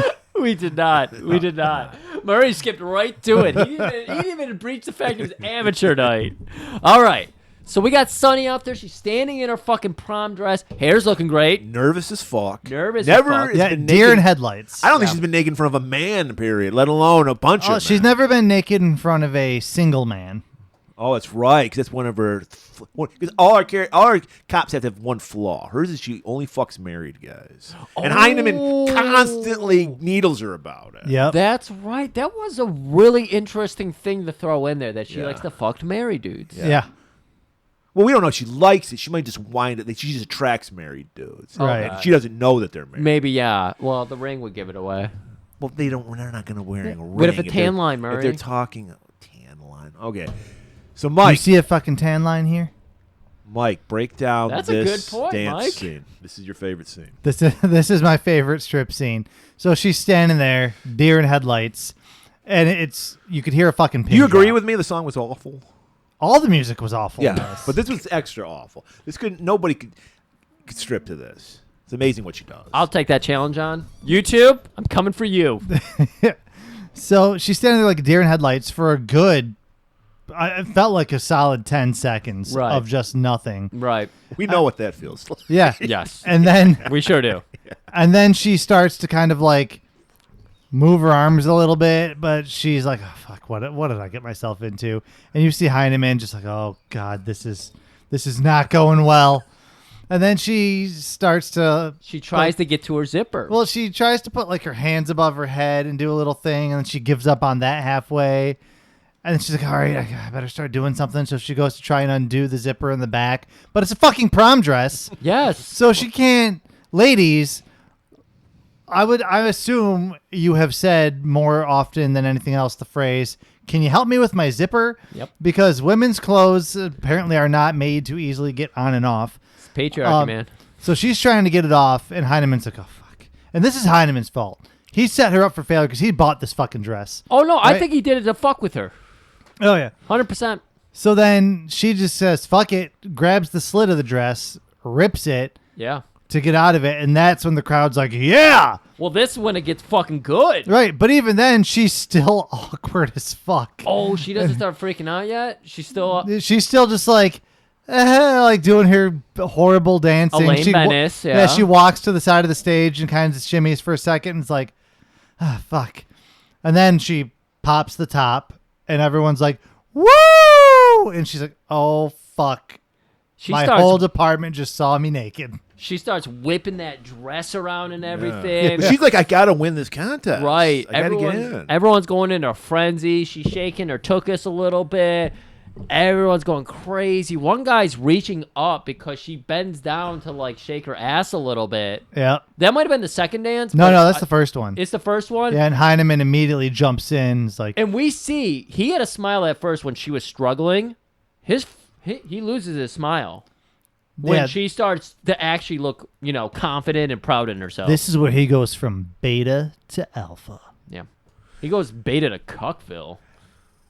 And she finally, by near the end, gets into it. Too into it. Yeah. Because she realizes, oh my God, my tits are out. And then the kind little Asian nerd, short round. Doesn't comes- look appropriate in this audience at all of 80-year-old men and cops, and then this random like My 20 lady doffs his coat and hands it to her. To And then cover herself. Diet Platypus is like, oh, Shiver's not dead. All right.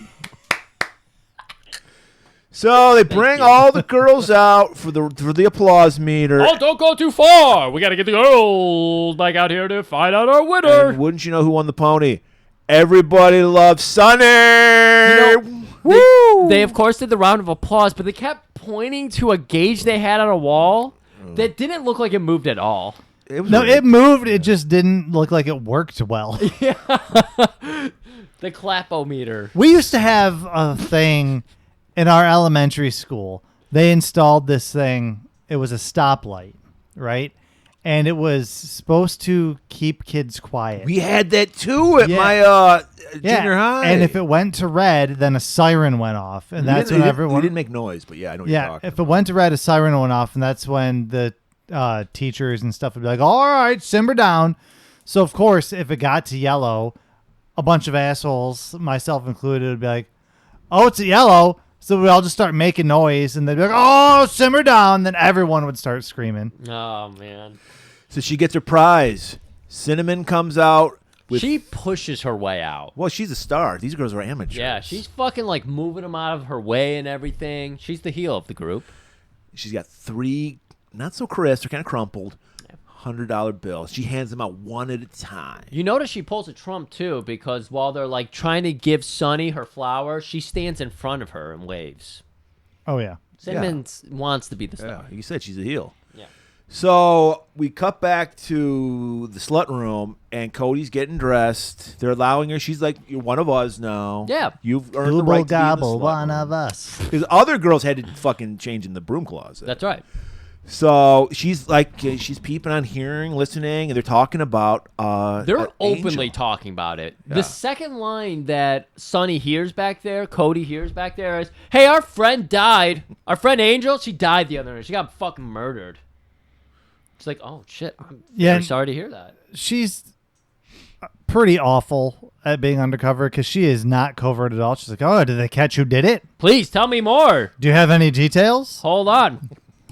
Let me get my notebook out. Speaking to this flower, and So now it's Cinnamon's time to dance. She's going to show you how you really dance. She's going out there. She's got like the Ric Flair appeal. She's got the fur coat. She's got the Rolex watch. She's got the fucking gator heels on. A limousine dropped her off. A helicopter dropped her into the limousine that brought her to the stage. She's working the props. She's got that fur coat. She's got the fucking fan. she's the only one that looks like she's having fun on stage. Why? Because she's high as fuck. HAF. She's not in her own world. She's trying to fuck. She is so excited to get these guys excited. She's not just thinking about the paycheck and the end of the week. So she's stumbling around because she's high, people. She's high. And she stumbles off the stage Breaks a heel. into Pocket's lap. And we know Pockets likes to watch. He don't like to touch. Right. Right. So he's like, "Ah!" He's like this. Oh no! And she's just going with it. She grabs his drink and drinks it. Kiss it. Well, she grabs somebody else's drink. Yeah. Pockets is sober. He's, straight edge. And she kisses him on the cheek and then gets her way back up on the stage and shakes her little fanny and then Walks finishes off, up. stumbles off because she's broke her heel. She broke her heel. She's backstage, and she knows she fucked up, so she needs a little levity. "Hey, guys, I got a joke for you. What's the difference between a girl and sushi? Rice! Because women have stinky fish-smelling pussies. That's the joke. Well, strippers Yep. do. I don't know. Right. Respectable women. Stripper humor over my head. Yeah. So she's like, Roxanne? Get over Angel. At The this fuck? point, Roxanne has showed up into the girls' room, the Pouting. slut room, Yeah. to the surprise of everybody. And so everybody's getting up like, "Hey, I'm so sorry about Angel." And Cinnamon walks in, "Hey, your girl's fucking dead. That sucks. Probably Yeah. something you did." Yeah. Like, she's high as fuck, but she's also a bitch. And Ray comes in, and he's got to get this shit in order. So he's like, "Hey, Cinnamon, this is the last time. You were high. You're taking those fucking pills. Yeah. You're out of here. You're fired. This is a classy establishment.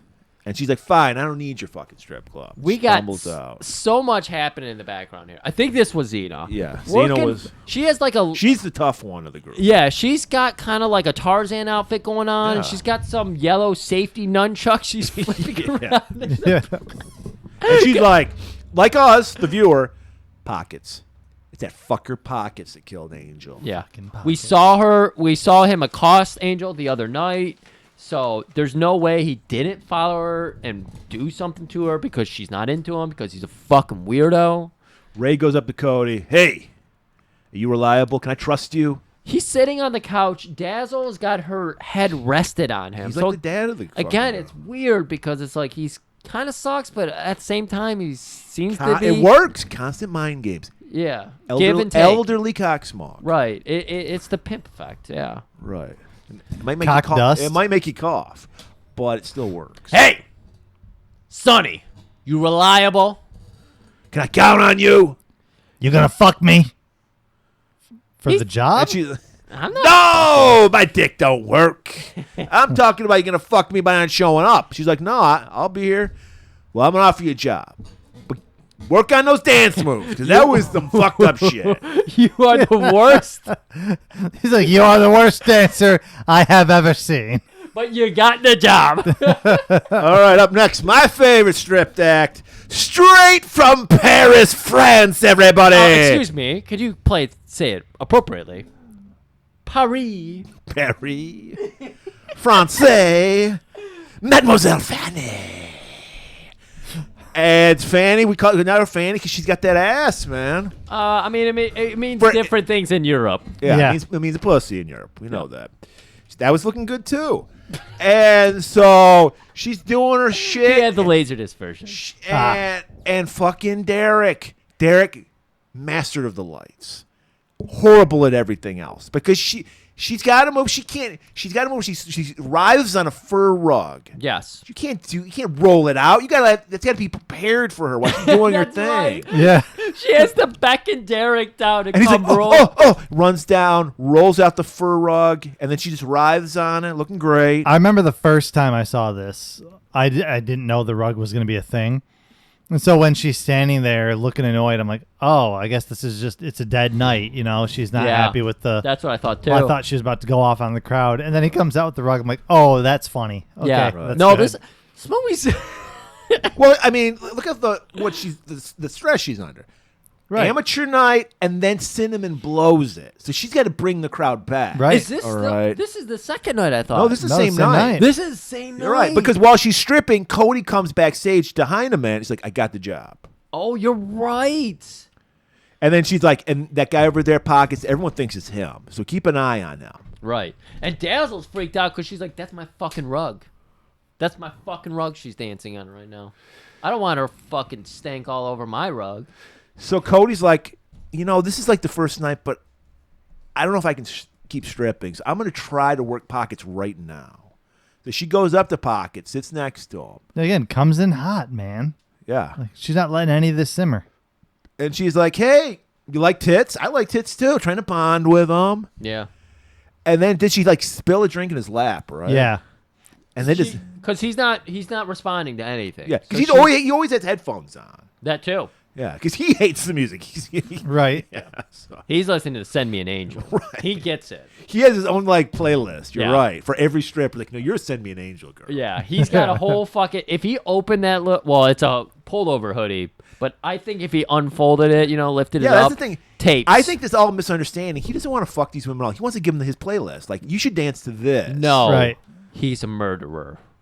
Let's not excuse him, Murray. I see you already trying But to. maybe that's why he's driven to murder, because they're like, he's got because the Derek's perfect that song. bad at his job. Yes. He should be Derek. He should be. Derek, lights. You're amazing, Derek. Lights. But that's it. Right. Pockets, for all we know, even though he's a mute, he could have a voice of an angel. He's not It all a, comes back to Angel. he just doesn't talk. He's not a mute. He can talk. He Well, chooses not to. we find that out later.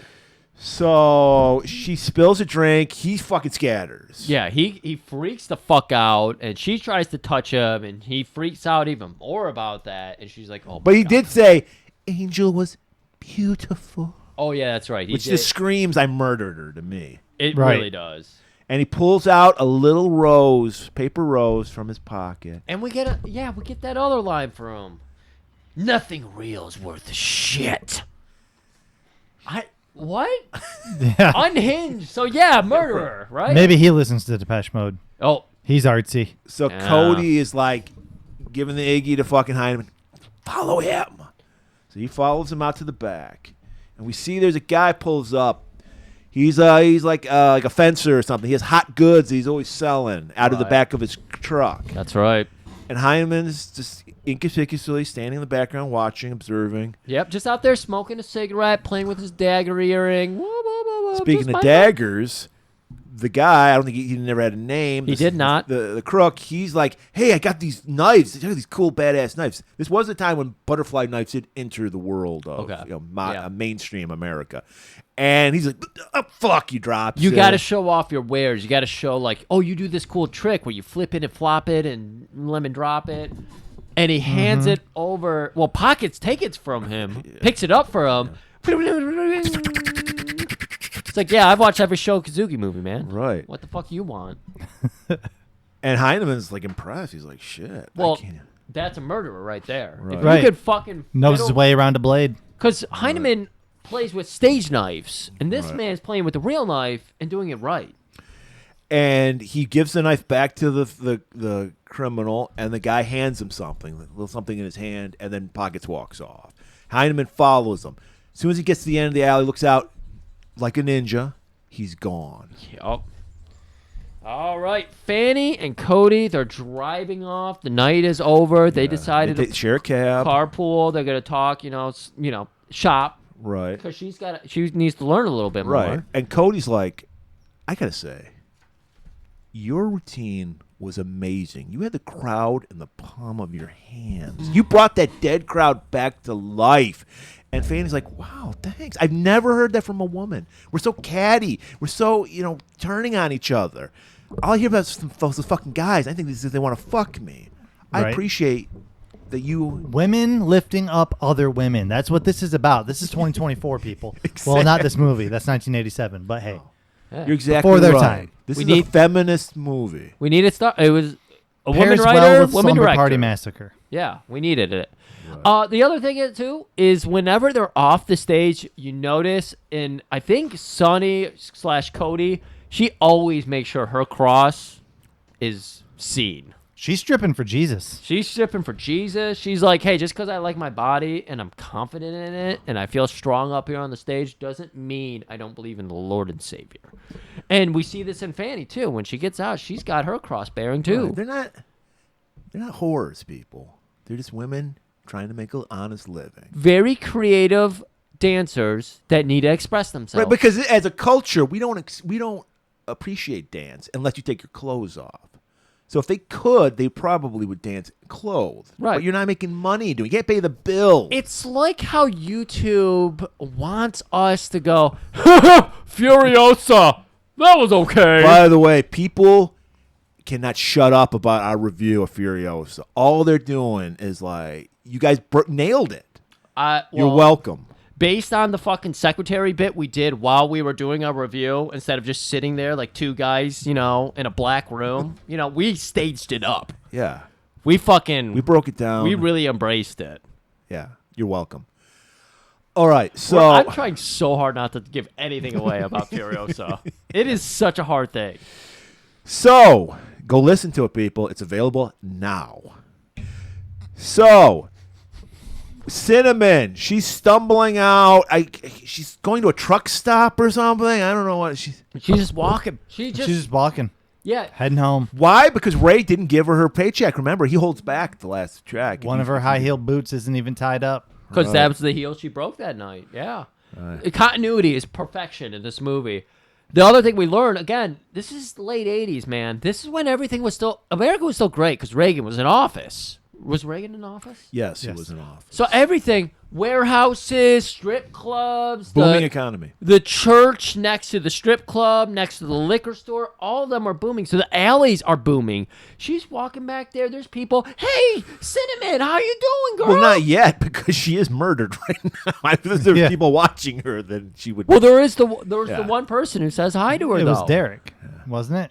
No, it was some fucking guy working in the warehouse. Maybe I'm thinking of a character. I think it's like a truck. I thought it a was truck Derek drive-by. outside of the strip club. Hey, Okay. Cinnamon. Okay, I'm gonna fuck this. Does Cinnamon get lynched up in the truck here in a minute? Yeah. Yes. Yeah, This is a scene. warehouse guy does say hi to her. Okay. Okay. And then she's walking by some staircase. It turns into David Lynch Foley work. I was having PTSD to Twin Peaks because there was like a record skip and then like a heel click, and it was very David Lynch sound room. And next thing you know, she's walking by this little staircase outdoor in this alleyway, and barbed wire lynch happens. Was it barbed wire? No, it was just regular wire. Just regular wire. Okay. Strangle wire. Just goes lassos her throat. He just pulls her up. He's on the staircase. He pulls her up. Yeah. Kills Fucking her. pockets. Yeah, I know. And he had his hand in his pocket while he was doing that. He was one-handed. And the other was making a peace sign, so no I don't hands know are what available. to make, because obviously it's not a hate crime.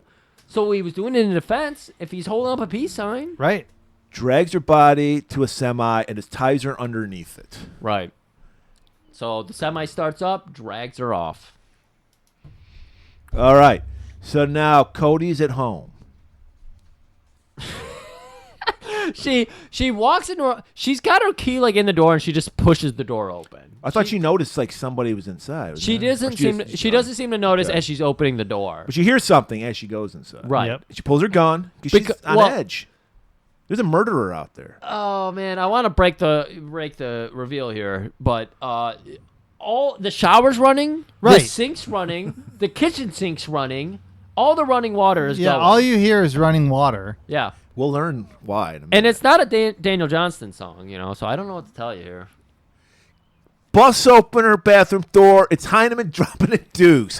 Why is all the water running? Because he's poop shy. He doesn't want anyone to. He's ripping some farts. She while caught he's him in the doing middle of trying to upper deck her. it. Yeah. That has to be it. But also, yeah, some people are poop shy. That's why I've got a Sonos speaker in my bathroom. Even when Murray was blowing out my bathroom a couple weeks ago, I turned on Primus for him.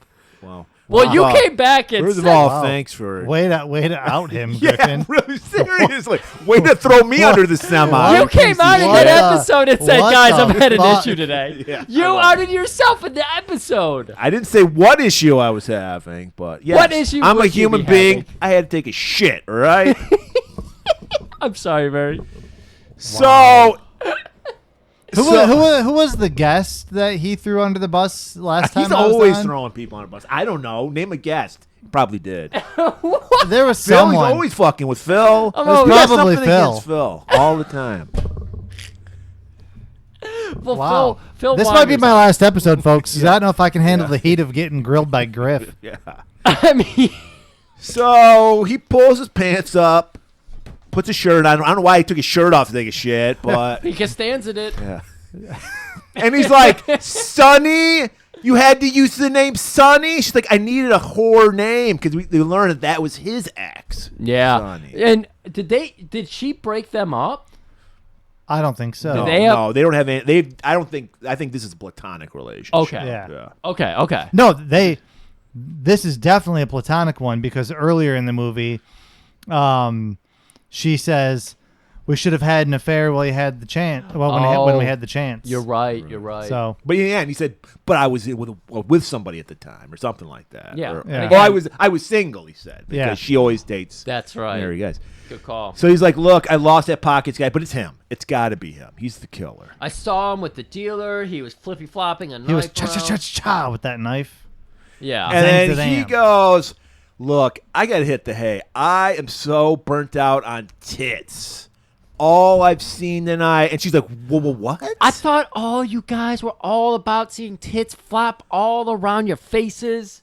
And he's like, He's like, I like seeing your tits flop around. And she cuts immediately with, My tits- don't flop. now we know why he's called Heine Man. He's an ass guy. He's an ass guy. He is. Not into tits. And by the way, that's a true thing.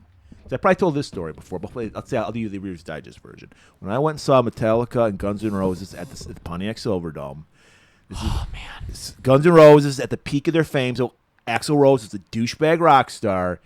He made us wait for like an hour and a half after Metallica blew them off the stage. This is when Metallica was still pretty good. They just had one shitty album under their belt, the Black Album. Black Album. So they blew him off the stage. Axl's making us wait an hour and a half. So everyone's sitting there. So probably Derek was running the cameras, and they were showing girls, and everyone there was like, "Show us your tits." So girls were just showing their tits for like a half an hour.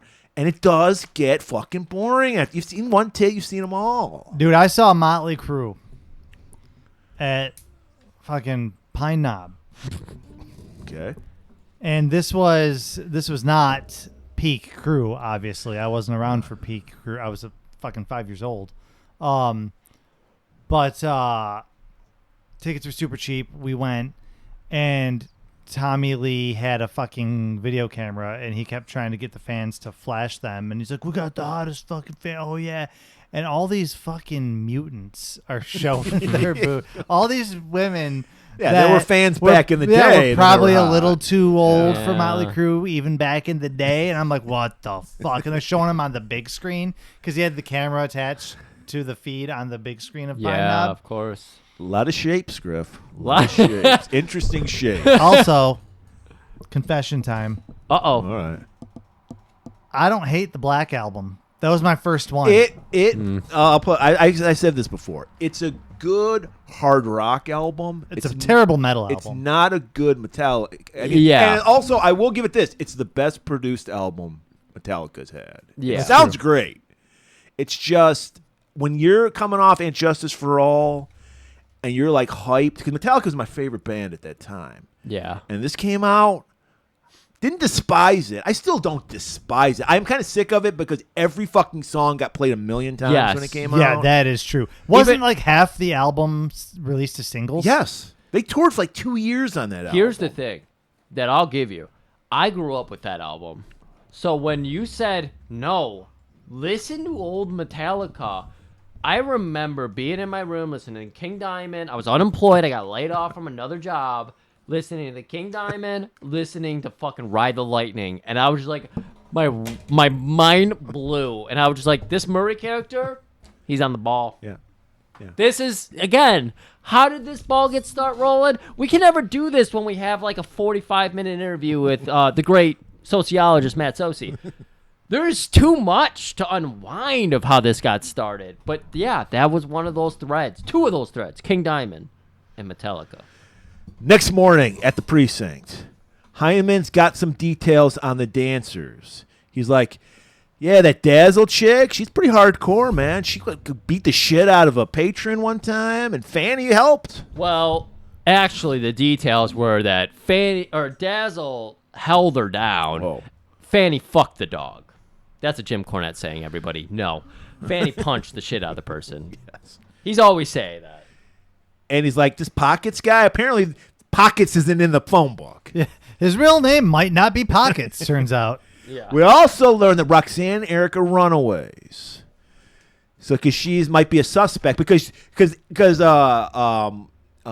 Cody's like not convinced Pocket. She's like, it's always the lover that kills the person. Right. So I think it might be Roxanne. Ray and Derek, they're in the clear. They've got alibis for the night. But he's like, Cody, look, I've been listening to these tapes. David Lynch, Transcendental Meditation. I want you to listen to him. You're a bit of a freak bitch. You need to calm it down. You need to bring the energy down. You're talking about stripping now? That's fucking crazy. Is this also the scene where he has the Leather Daddy magazine and he's gonna like bribe the coroner with it? Yes. I'm pretty sure it is. That was so random. See, look at this. This is a dumb movie. And yet, we are laughing. We are enjoying ourselves. There's good. There's bad. There's good characters. Me and Mike just watched Jigsaw, 2017 production. And it is hard to find anything to be like, wow, they did a good job with this. I'm fucking shocked you continued with Jigsaw after the shit show that was Saw 7, aka Saw 3D, aka Saw the Final Chapter. It's more of a curiosity. It's like, how could something this bad continue to be bad? And it is the same bad I saw in Saw 6. Especially when they use the same twist for the 4th time. Yes! But anyway, let's talk about a good Okay, movie. I'm so sorry, Murray. So, Do we want to cut this off and make it a two-parter? well, we talked about segues. Cut to another stripping scene. My stripping scene! All right, well, break it down for us, Griff. Oh, we open up and we got the black. And we're like, whoa, what are we? What are we? The music, I know we're in the strip club because of the music. It's awful. I hate this. They should have used Japanese Spider-Man music. Oh, yeah. That would have been. You know Wow! what? Mike, you give me that file. I'm going to redo this whole scene with, hey, hey, hey! And it's going to be sexy. Our boners are going to be blasting off. It's going to be great. Oh, my God, the sexual energy. Black. And then the neon lights up and you see the spider web. And then you see these hands unfurling a web from a fucking drape. And they're unfurling from it is Brandy. She's wearing a mask. She's wearing a mask. She's really getting into character as a Spider Woman queen. Spider Queen. It's great. I don't remember much of this dance, but I remember. They don't show a lot of it. They don't show it because it's like, where do we go from here? She's wearing a fucking mask. She's in her full. Wasn't it like blacklight? I don't remember. It was blacklight, yeah. Okay. Yeah, did I wanted to say see neon? more of this one. Yeah. Yeah, I did because again, it was like really fucking. Corman is like 90 minutes. Right. Corman was on set that day. Like, what are we fucking doing? This isn't stripping. Twerk. Apparently, he did pull the classic Corman, and that he edited it, and that pissed off the director. Oh, I because, bet. Of course, he wanted more tits, obviously. Yeah. Oh, okay, that makes sense. So we cut back to the slut room backstage. Derek's still simping for Brandy, and she's like, "Look, Derek, you're a great guy, but no, I don't want to date you." So now we're like, this is a little red herring. We're like, maybe it is Derek. You know, he does have a solid alibi. Maybe That's it true. is Derek. That's true. All right, Roxy, we're gonna follow Roxanne out to the stage, and she's doing a nice, tasteful, Big Trouble in Little Chinatown dance. Not only it's an Oriental themed dance. Yeah. But what music do you use when you're doing a hot, sexy, Asian-themed dance? Ladies and gentlemen, straight from Bangkok to Bang Your Cock, Miss Sue Manchu! She sits alone, waiting for suggestions. His scenarios, avoiding all the questions. His lips are dry, her hand is just Where's Madame Pearl? She's over there. Just know exactly what they think. If you want my body and you think I'm sexy, come on and let it show.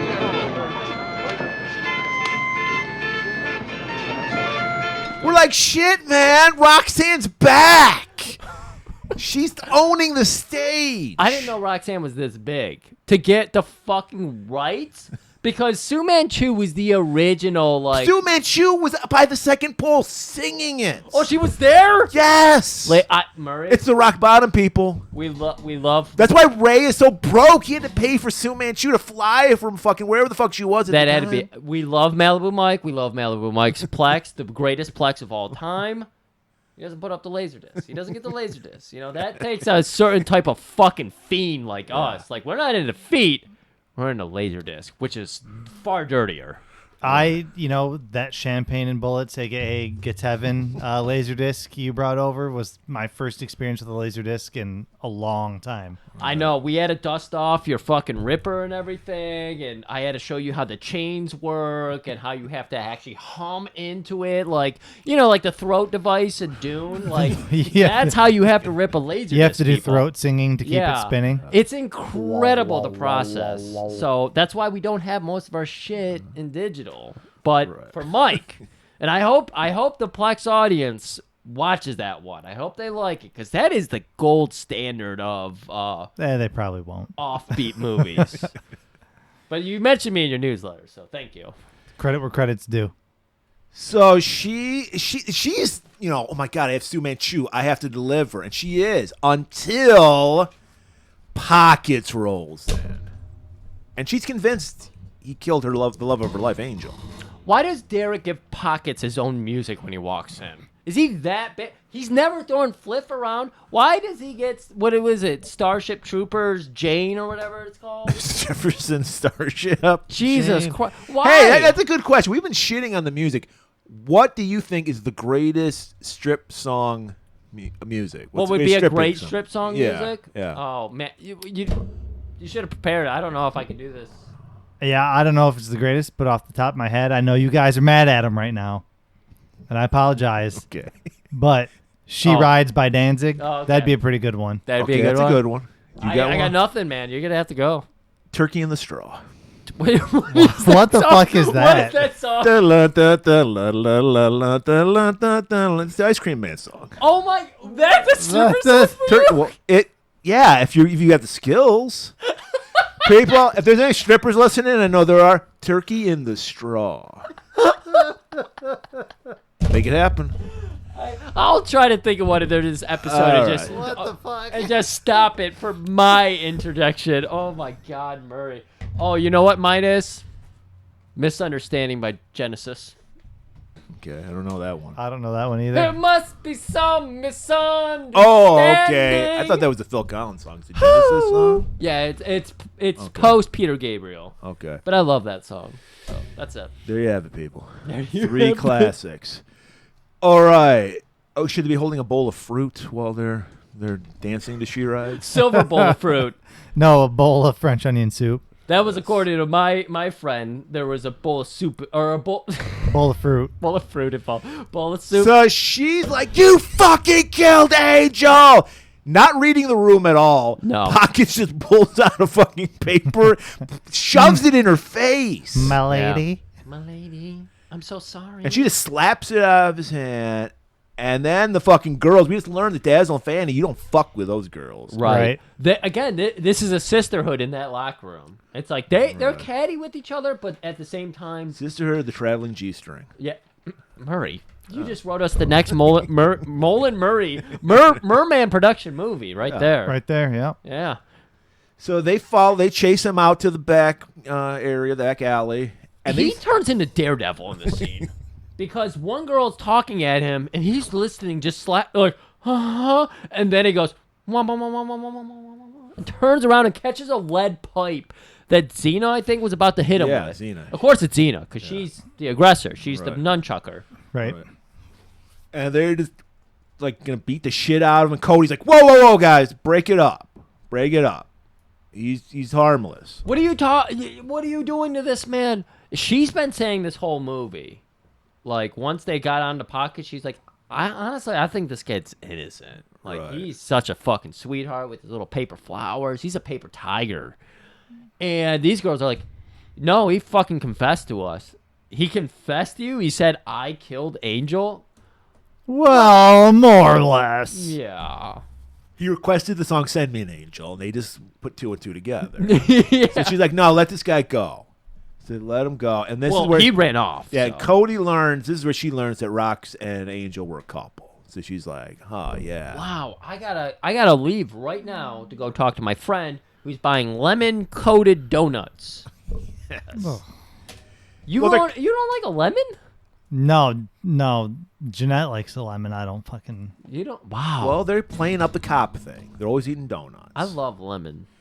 So they're talking over. She's like, "No, man, it was Roxy. But 90% of the time, it's the lover that does the killing." That's right. And he's still playing with that fucking knife. He's like, no, it was the guy. Well, did you even put a tail on Roxanne? Yeah, like I'm gonna put tail on Roxanne. Why would I do that? Well, what about her little brother? I mean, he's kind of a weirdo. He's got that weird hair. He likes Depeche Mode. And then he's like, "Fine." And then stabs her. And he's like, "Remember, it's in the eye." I saw that you were reacting, but your mind isn't quite there yet, Grasshopper. And so she's like, "Give me that fucking knife," and she yoinks his nose and steals the knife away from him. All right, here's a segue. Another. I thought this was your favorite strip act. You said the spider one was. This is your favorite one, because Cody's on stage. Sonny, I'm sorry, is on stage. Why did you say this is my favorite? Oh, this is my number 2, right? I thought this. I don't know. I thought this was your number 1. Oh no, this wasn't my number 1. No. Oh wait, you're right. This is because there's multiple Sonny strip show. Yeah, she gets So like this is just a generic one. She's just in she like gets to, she is dancing like she's a like. I'm sorry, you didn't see it. I don't know if you saw it, but this is like a fucking scene out of the Barbie movie that came out because she is like a doll, like opening her leg, closing her leg, opening her leg, closing her leg, and then standing up. She looks so fucking hollow in this dance. Because she's still finding her rhythm. right. She's still new to the game. Even though this Roy- might be her first ever real strip. Yeah. She's working out her routine. There's competition. So she's like, should my Barbie dance be Look, my she's got thing? people riding motorcycles, people dancing with snakes, satanic rituals, like, and she has a chair. She's letting the creative, she's finding herself through dance. Right. And like, no, Working out I'm the fine with it. kinks. But I'm just saying, this is not the number 2 dance. for Okay, me. sorry. I didn't mean to offend you. There's like 20 fucking strip acts in this Murray! fucking movie. Come on. One guy's enjoying it. He has a 20 dangling from his mouth. Yes, this is that dance. And she goes to grab it. Ah! She doesn't even do it like she's sexy or anything. No, like she just wants on that 20. stage. She sees She's it. doing it like I was a kid when I would see like a 10 near a parent, and I'd be like, "This is essentially stealing," She was Yeah. she was taking it like that, not like I earned it. And then Ray cuts it down. And we go back to the slut room. And he's like, God damn it. Do you want me to get shut down? By shut it down, everybody. Over Derek's awful music selection, you hear, "Nope, get away from him." And then it just stops. She covers up and walks backstage. And Yeah, you cannot be topless 5 feet from a patron. your sets, however, I gotta tell you, you came in the worst dancer. You're still the worst dancer, but your sets are great. Right, you Maybe they're working. I don't fucking get what you're doing, but maybe someone will. Yeah, I mean, $20 is $20. So Cody walks out, and Zena's having a smoke break, and they're chatting about Roxy, and back in the background, Fanny's back straight from Singapore. Fanny. Singapore, sling ya ding-a-ling, here's Fanny. So they're just chatting, and then Roxy walks in. I thought she quit. Right. So Roxanne's gonna sit down, and she's like, Zena, maybe it's time for you to go. And so she's gonna have a little heart-to-heart with Roxanne. She's trying to get her to agree to like a lunch or something. Right. Roxanne's playing hard to get, doesn't want to really sit down with her, do any kind of conversation with her. So eventually something comes up. I don't remember what the fucking hook was here. I don't know. For Roxy to leave. No, for Roxy to agree to like hang out with her. Oh, it's because Xena goes, maybe she's hot for your body. And then Roxy goes, oh, well, in that case. Oh, you know what? You're right. That's what it was. Yeah, Body. she got over it really quick. She did get So while that's going on, Heineman is at Roxy's place. He agreed to check it out, so he's doing that. He grifts in, picks the lock. Picks the lock. He basically like breathed on the lock and it just undid itself. Sees there's a door with a padlock on it. That's straight up serial killer shit. So he's just like working that lock. And Roxy comes back. These people are always stumbling on people breaking into their fucking house because Eric stumbled on them. Now she's stumbling on to Heineman. Yeah. And she's just like staring outside, watching. Noticing that someone's breaking into her brother's like little art closet or whatever it is. Opens it up. He sees that still working on the tits. Work in progress. That He thinks it's a sculpture. body because it's like wrapped in plastic. Right. And he's like, fuck, she was right. Laura Right. Palmer? Opens it up and it's like, oh, it's just some fucking art bullshit. You probably would tell because it'd be like a woman with her skin torn off because it's like beet red. Right. Freeze, asshole! It's Margolin, that guy with the Enter the Dragon movies earlier. He's got a gun on. He's got a fucking Winchester, 1872 Winchester on. Fire tampered. The gun that won the West. I'm a cop! And we learned that Margolin was a cop too, so band of brothers. That's right. Blue lives matter. So the next scene, they're just broing down. Hey, man, yeah, it's my gun. It's got fucking hand engraving on it. And he's like, Heineman's like, oh, really interesting, you know? Yeah. And he's like grilling him, like, what's going on with this brother and sister? And he's like, well, sometimes I let him come by and, watch my stereo TV. Stereo Very TV. popular with the kids. Yeah. It was. That was actually a come on, like they would say, in stereo. Like, Yes, I I remember this. Yeah. Yeah. Even I remember that. So, yeah. And then Eric shows up. And he's like, hey, what's going on? And then I just cut away. They don't do anything, do they? Yeah, they do some kind of weird questioning with Eric and Heineman, where Heineman apparently gets in trouble because he broke Eric's. Well, he did break into a house. He broke Right. into his house, but he also broke his woman statue or whatever. Oh. So then we just cut to the next morning, and we're at Cody's or something. Yeah. Yeah. Yeah, Cody, Heineman's picking her up for work. because her name's Cody. Right. He looks like he'd be a Cody. Yeah, he's a So, dead ringer for a Cody. Excuse me, I keep forgetting that. She's cooking something in the oven. He gets the It's call. a microwave dinner she's cooking in the oven. Yeah, we can do that. I mean, yeah. And he gets a call, and the captain. This is a very interesting cop movie because we never see the captain. We No. never see hookers getting brought in. Nope. Very, We see Shirley.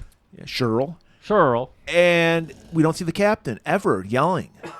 But I guess he is yelling over the phone at Heineman because he heard about this thing. Apparently, Heineman just went out on his own. Like, Dude, he didn't get any. yeah. Heineman, and this is popping in my head. Heineman looks like he would be a cop out of 21 Jump Street. Yeah. So I get why we don't have anybody else involved. He seems like he's very He separated. works alone, like the best cops. Yeah. Ooh. And he's like, oh, I guess we'll never know who killed that stripper because the case is closed. Captain says you can go undercover, but you just can't uncover. Which in real life, yes, you couldn't do this. You couldn't have. If you were going to do undercover, she'd be like a waitress or some shit. She would not be on She would have to stage. replace Derek. Yeah. And he's like, and also we say, I also forensics came in because I gave that Leather Daddy magazine to the coroner, so he gave me all the information. It's Quincy. Who knew Quincy's into Leather Daddy shit? Angel was raped, so it can't be fucking Roxanne because she's got a pussy. Right. So it's pockets. But the funny thing about that conversation is he's like, you can't strip anymore. The chief heard a rumor about it, and she's like, what rumor? The chief is the one that said to do this. And he's like, well, the assignment was technically for you to go undercover at the rock bottom. Yeah. Not strip. She's like, you motherfucker. I wanted to see those titties. I want to see those titties flop around. I mean, I think I might be a tit man. I am a hiney man, but I might be a tit I man. wanted to know. I was a little bi-curious. I'm into the butt. Am I into the tits too? But they're honorable. So they're like, you got to go to Ray and tell him you're quitting. Why does this disappear? Who gives a shit? So we're back at the rock bottom. Brandy's feeling a little yeasty today. She's Because just it's like, not about solving the case, Tim. It's about the friendships she made along the way. It's also about discovering herself, as we're about to learn. Right. So I'm sorry to interject with that, but So Brandy's like, look, Ray, feeling a little yeasty today. I'm baking some bread down there. yeah, Ray. She just says, "Hey, I need the day off," and he goes, "Nope, not a chance." No, she leads with, I have a gynecologist appointment. He's like, nope, Oh, not okay. going to happen. She goes, look, I got some yeast, might be contagious. Get the fuck out of here. Why details? She's got her jock shirt on, tucked in. Yeah. As they're talking, Cody walks in, and she's like, I'm quitting. What, you're 2 weeks notice? More like 2 minutes. I'm quitting. And he's Randy, like, by the way, is just like, ooh, sits down. We just got used to you in the locker he's room. like, what am I going to do? I got Brandy can't cover her shift. You told me I could count on you. You told me you would not fuck me. Yeah. Well, And if you walk out now, you're fucking me. I guess I could do just one last dance. And she wanted this because wanted she it. finally figured out what her routine was And going to be. this is your favorite routine. Yeah. This is it. We go outside first where Cody confides in Brandy. It was Brandy? Yes, You it- fixed it- this. Yeah, it was Brandy with a jock shirt. Yeah. Oh, okay. And so she's out there and she's talking about it, and she's like, when I'm a cop on the force, I'm just another first person. They see me as a female first and a cop, I don't know, 21st. But here, I have power. I have creativity. I This have exuberance. This is an interesting conversation because we're learning that Cody's falling in love with the power she had, the power of the pussy fog. Yes. She's Yeah. embracing the fog. She didn't know she had it. Right. And she's liking it. She doesn't want to quit. Right. So she's like, She went from a 38 special to a Magnum, and she doesn't want to go back. Right. look at this guy with his poetry. We don't do poems on this episode since the Haikudakovs. She went to a Magnum TNA. So, yeah, and like Brandy's like, I totally get it. That's why I can't quit. It's like a drug. Yeah. These guys are like fucking kissing my feet. Some people just think it's as easy as turning them on, but it's about turning your brain on. Look, man, Oh! stripping may make your dick hard, but it empowers women, makes their brains hard. Beautiful. You know God. what? We're all going to the tattoo parlor tonight. Getting that in Sanskrit tattooed on our ribs. We're all getting that. I know. Scratch out the fucking words that don't fit from my first look man tattoo. Yeah. Yeah. Whoever did that botched it. It's okay. Yeah. You got another set of ribs, Murray. We can get it done. Me too. All right, here it is. Here is your favorite, I think. I don't know what anymore. Is your second favorite your favorite? Hey, I literally said I have a second favorite, this fucking one, and I have a favorite, the spider one. Whoa. I don't know. I what's could have so swore hard. he Whoa. let off and said his favorite was this one. Did I? No, you said your favorite was this one. Yeah. Oh, I did? Yeah. Oh, I thought I said Thank second. me. As someone backing me up because you're just making shit Well, up. You don't every even time. listen to the episodes. Sometimes I You're listen. too busy thinking about how you're going to expose Tim again. There You can't even keep your favorite dances straight. What do you think this drawer's for? You know what this is? Dirt on This Tim. is a way to get me out and get Noah in and not let me give me an opportunity to sue you. Noah You were wasn't trying to at- force me out. No, it wasn't at You're the last show. He's gaslighting out me. You're now. trying to force me out. I thought I said second favorite. No, you said this is your favorite. I literally thought I said second Well, is favorite. it your second favorite? It's my second All right. favorite. The Spider-Woman was my first favorite. Okay. That got the number one because it's most creative. This one, I talked about it more because it also plays out longer. We got a lot of props happening here. We're looking in. This is her last fucking day. You think she would phone it in. You know, last day of school. You're like, I'm not even bringing a fucking pencil or pen with me. Notebook? No. Books? No. I'm doing nothing. I'm fucking goofing with my friend. No. She doesn't just bring her notebook. She brings her fucking Asian eating stick. What do they call them? They're called chopsticks. Chopsticks. That's what they call them. Asian eating sticks. She's gone and wounded her hair That's a up. politically correct way of saying chopsticks. She's got her hair all knotted up with it. She's got her big old fucking Jim Cornette glasses on. She's got her Gumby suit, skirt. Because she's playing with us. It's like her hair's up, glasses. No way Yep. she's sexy. She's got the vignette and desk set up and everything. There's a gigantic Venetian blind. Venetian. Even the word alone, most of this audience doesn't even know how to enunciate correctly. It just, the word sounds expensive. It sounds sexy. It sounds sexy. But European. Derek's even going, You want who's to this babe come behind back the... to my bedroom with my fancy Venetian blinds? So yeah, I mean, this is everything. This is what you want in a fucking little, strip dance here. You want all the teasing. You want all the playing up. You want a full storyline. Right. You get the whole tale of this woman coming home from a hard day's of work, getting fucking hit on. She's straight out of Dolly Parton's 9 to 5 movie. Is that what it's called? 9 to 5? Yes. Okay. And she's there. She's like, I've been hit on by every fucking guy in the office. The elevator man tried to fucking stick his thumb on my ass, go on the ride down. Like, what the fuck is going on? It's not a woman's world out here. And she's just like, but I am fucking hot as shit. And she fucking, she's like, you know what? She takes one button down and a second button down. You're getting a little cleavage. And she's like, no. Hair. She throws out that Asian eating stick. And she fucking lets that Murray hair. And then Murray, she doesn't just let the hair down. Okay. Continue. She gets the brush out. Oh, wow. And she's like, it's not fucking high enough.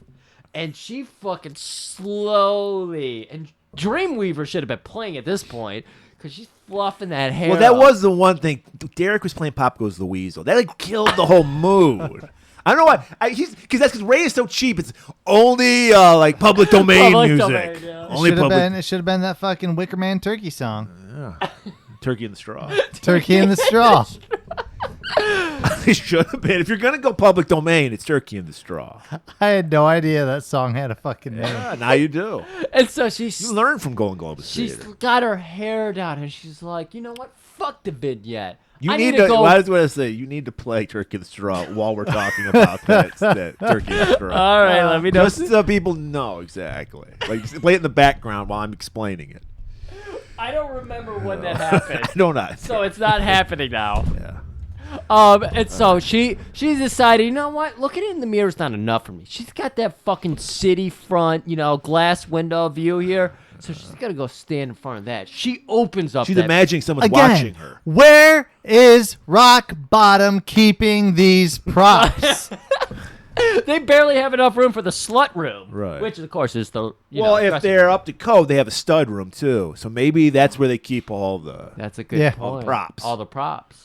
Yeah, which is what they called the men there too. Apparently, the department I work in was all women for a while, and so they used the men's room as a storage room.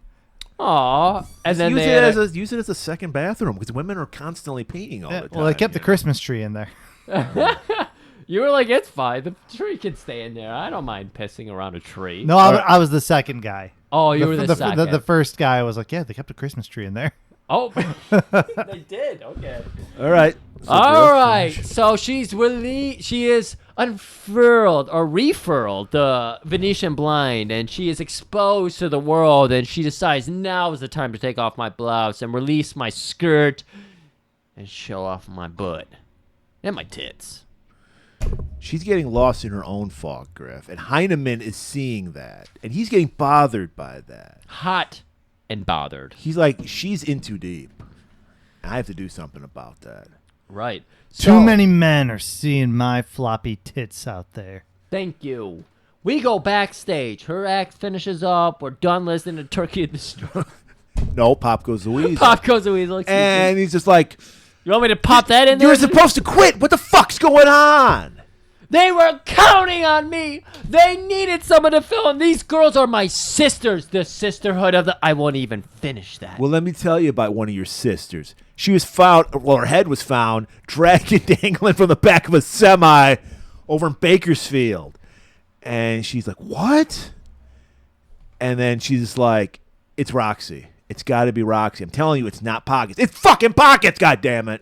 Who else could it be? Good with a knife, good with semi-trucks, good with truckers. And remember that night she was killed, he fell in her lap and he freaked the fuck out. She's like, that's right. He doesn't want to touch these women. He's a fucking weirdo. Yeah, and so now it's getting from beyond the case into the personal. You love taking your top off as much as you love dating married men. Slaps him across his face. That's a bridge too far, buddy. You're a cop.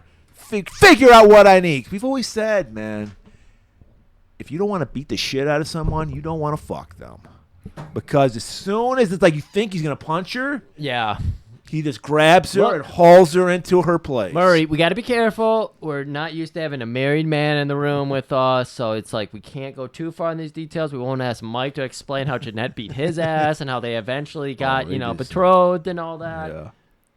I imagine it was I bloody. could totally see No, Jeanette. no, Jeanette will be no, beating she- your ass. There was no blood. She's a grappler. She had me in the sharpshooter Oh, for 3 fucking hours. Submission. Was it just the sharpshooter? You're like, you know how to do the sharpshooter? She's a submission Yeah. wrestler.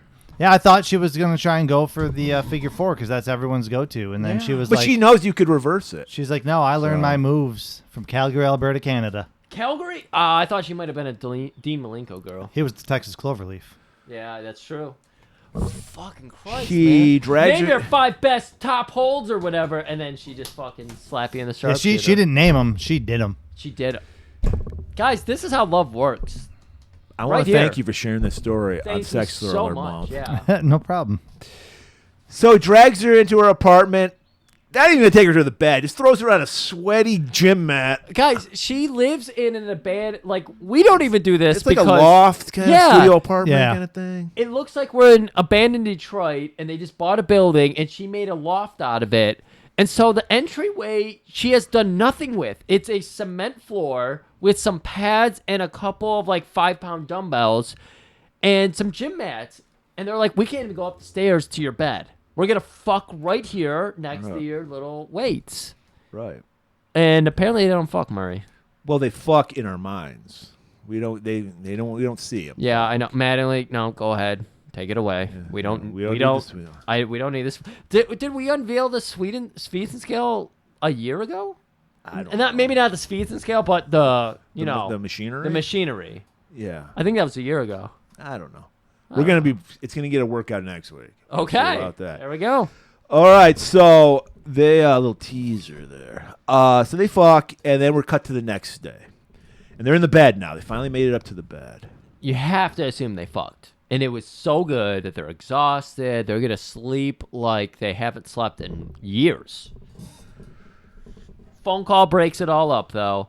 Heineman answers, yeah, of course I'm here. Why did you call here if you didn't expect me to be here? You need me to come in? Okay. And then did you notice he puts his trench coat on before he puts his pants on? Yeah, that was weird. A little butt shy. Maybe he didn't want to show his butt.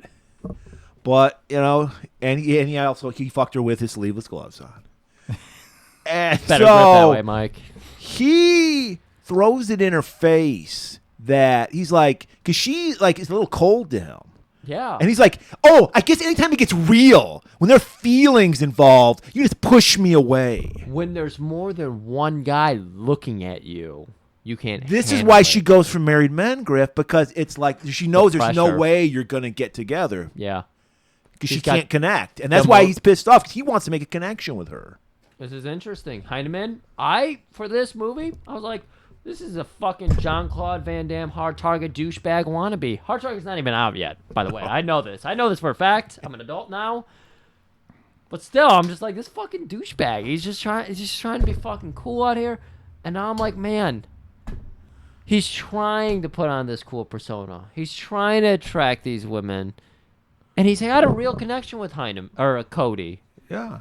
And yeah, this fucking sucks to like. He thought he finally had it. They finally made love. I They get didn't it. fuck, Griff. They made love. Did they?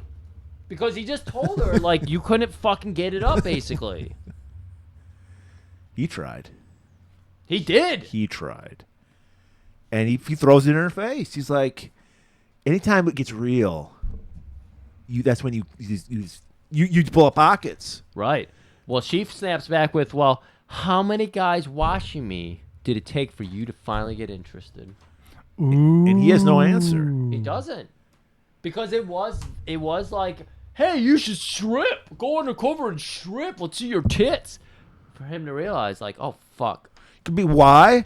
Because we just said she didn't realize she even had pussy fog until she entered the rock bottom. She's got her confidence. Yeah. And he got enamored with it. Yeah. He finally realized, oh my God, this isn't just my fucking cop buddy bro. This is a beautiful woman. He respected her on the job. Yeah. And it wasn't until she got naked on the job. And he's like, wow, I could fuck her too. Wasn't that the best of both worlds? You meet somebody that you relate to on a friend level, and you're like, wow, and I want to fuck you too. It's the best of both worlds. I don't know if that's the best all the time. It can also be very. How is it not? You're sexually attracted to someone that you connect to on an emotional level too. How is that not the best of both worlds? Should you not have anything in common with the person you're fucking? No, you absolutely should. That's not what I'm saying. But if they're not like, yeah, I want this to be a thing, then that fucking sucks. Because then you're like, I still really like you, and now I have to also separate from the fact that I want to fuck you. Yeah, that's what he's feeling. Yeah. That's what he's feeling. Yeah. So that's what I'm trying to say. It's Right. like, it's hard if they're not reciprocating that, because you're going fucking over the fence. Holy shit, I met someone I like on this level, but also they don't want to fuck me back. So, fuck. All right, and And this also- has been Loveline with Tim and Griff. See, We're going this to get is- back to Strip to Kill. Shut up, Derek. People think it's just dick jokes. We're getting down to some real emotions here. And a fucking sex thriller month is doing this to us. The past couple episodes, I've learned so much about you. You love Bjork. You want to connect with a woman on an emotional level. That's right. Don't we all at the end of it? No. Okay. Wait, Whoa, wait, what? wait. What part? Bjork? Or Bjork. Fucking, okay. Bjork.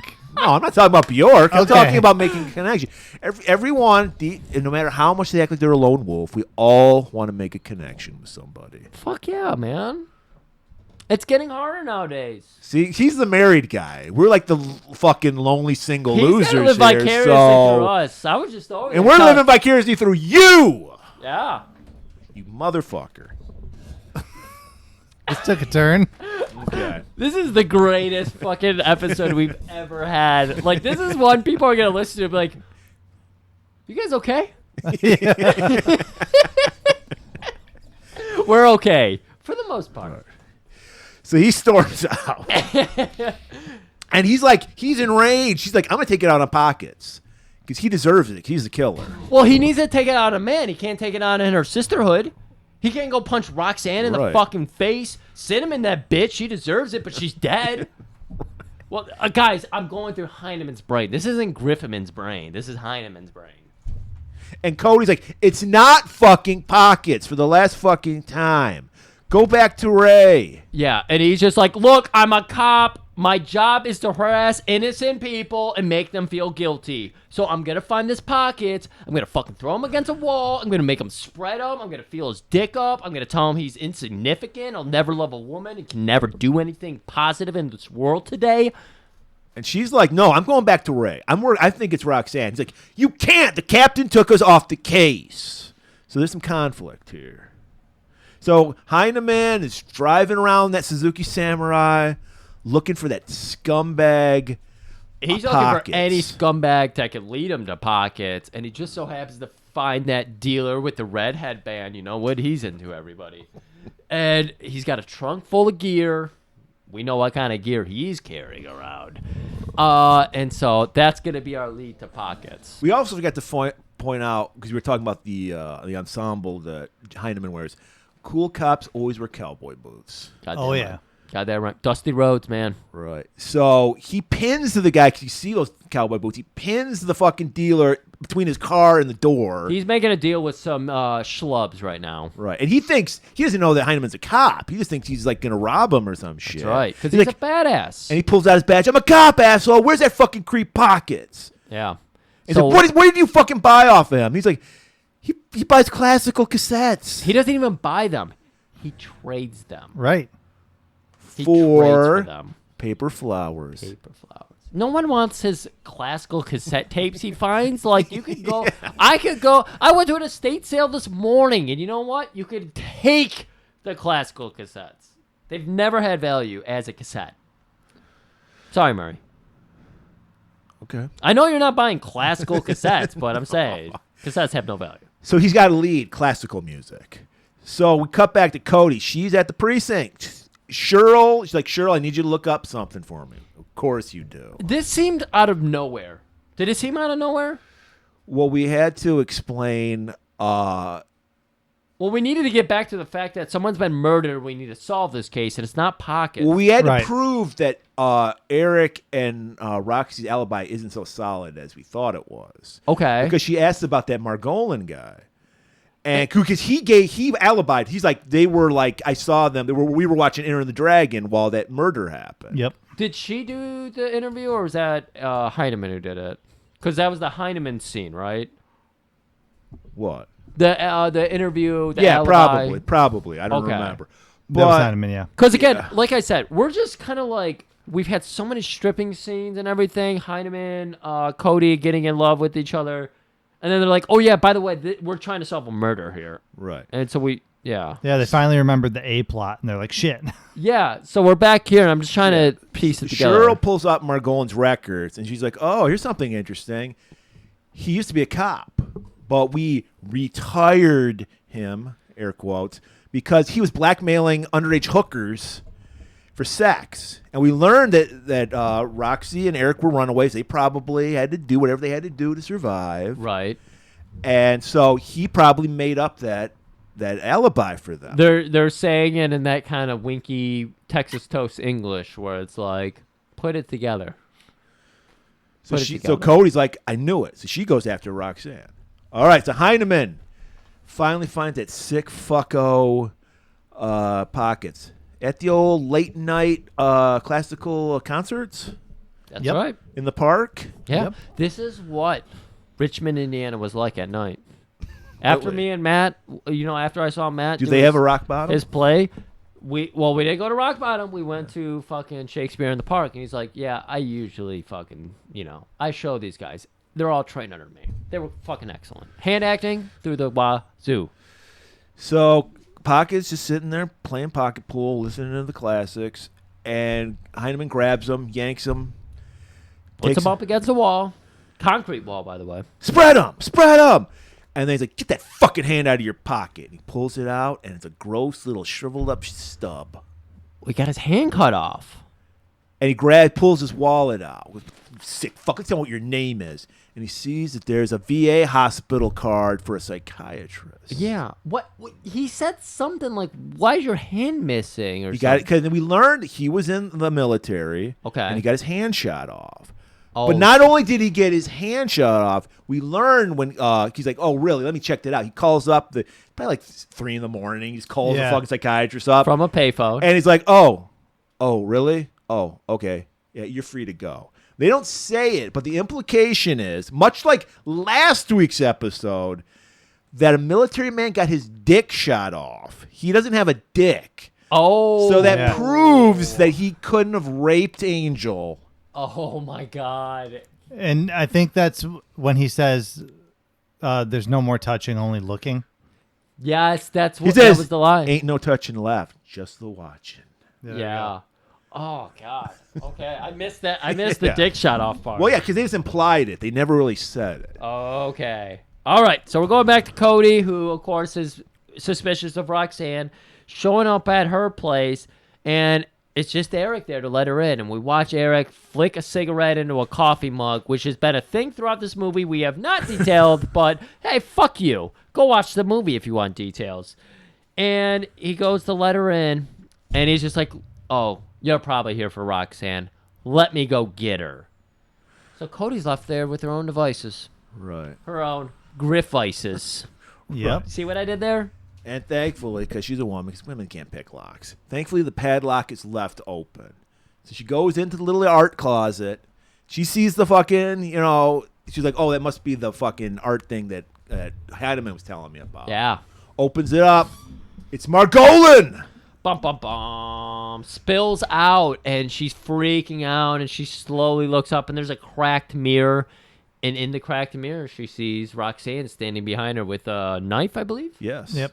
Yeah. So they have a little back and forth. They're like, because she's like stabbing at her. And Cody grabs a pillow to protect herself. This is amazing. I've never seen a pillow used so effectively to defend a blade. But why? Because she's focusing on the eyes now, not the blade. Mm-hmm. And Heineman taught her. she's reading those eyes. Well, we built it up correctly. And she gets a hold of the knife and stabs Roxanne in her tit. Right in the tit. Game She over. goes down. And okay, Apparently case a closed. tit stab is instant death. Well, it's near the heart. I mean, you're the... She rolled a D20. She Critical just hit. Critical. Okay, she rolled a 20. A nat 20. Heineman busts in. Hey, freeze! And he's like, holy shit, that's Margolin. That was the guy I was talking to. Did he show you a shotgun? Yeah. Pretty sweet. I like that. That was a fun line. And then all of a sudden, bam, bam, bam! Heineman gets shot. Starts and we're, bleeding from his mouth. and we're like, this must be Eric or somebody. And maybe it's Roxanne. Or maybe it is Eric! Because this is the twist, people! That we talked about for half an hour trying to figure out what's going on here. Yes. Who was acting this whole time in this character? Yes. Eric is Roxanne, and he had a fake tit, which absorbed the blow of the knife. Was this a good effect? Like, because we watched the knife, because Roxanne, Eric Ann. Did you point? We got to point out how Cody was in that closet for 30 seconds tops. Yes. Right. He put on fake tits, dressed in drag, shaved off his fucking dirt stash. Yeah, this in is 30 seconds. Yeah. He had Griff stubble going on. Like he had a fucking lot to work with. Drag queens around the world are like, teach me your secrets, because holy fuck, that was Slapped fast. nair on his face, Right, wiped it off. for real. Like the movie, the microwave timing happening here is incredible. That's a good point to bring up there. But then even that, it wasn't like the Miss Doubtfire like titty suit. He's got like a whole fucking like mache act that he does. It's like prosthetic it rubber was, tits. yeah, it's drag queens have them. They're called breastplates. Oh, they're like silicone fake. okay, that you they just- are. You put on over your neck, and it straps on, and it's a whole thing. Eric was confident enough. He doesn't put on like a dress or anything that could help kind of cover. And not even a bra. It's just like It's fishnets and Yeah. like kind of like just a sheer top. there's like a band that goes around, but it's not the tits. It's like, oh my god, incredible to be like, I'm trying to pass as a woman, but also here it is right there in front So of you. we debated before recording. The person who played Roxanne, The whole movie. is it a woman who played? Was it Eric in drag, or was it a man playing Roxanne in drag? I still Yeah. don't know, because this is the only movie this actor has been in. Was it a transsexual? I don't know. Yeah, IMDb has like one credit going. Because and they then- definitely has the person definitely has breasts. Now that doesn't mean it couldn't have been a transsexual. Exactly. So we don't know. Right. So It, anyone have any information? If you're listening, Eric, Roxanne, let yeah, us know. no, it's really interesting to know. This character, I don't know. So pulls out a gun. Cody just leaps, hides behind the couch. Yeah, fires on the couch. Somehow doesn't go through a couch. Yeah, I don't know. And then Eric pours gasoline on her. That's Eric's move, is to pour Yeah. gas. So that's how we connect it to the bridge killer. Yeah. That's the bridge there. Yep. Because he says Roxanne promised she never would have was going to leave me, and now she won't. I see So what you when did he kill Roxanne? That's the question too. And because was it always Roxanne in the strip club scenes, or was it Eric? I want to say it was always Roxanne in the strip club Okay. scenes. But you want to say it was always Eric? No, It was always Roxanne in the strip club scenes. Because here's the other thing. I brought this up for a reason. One nipple's hard. One nipple's not.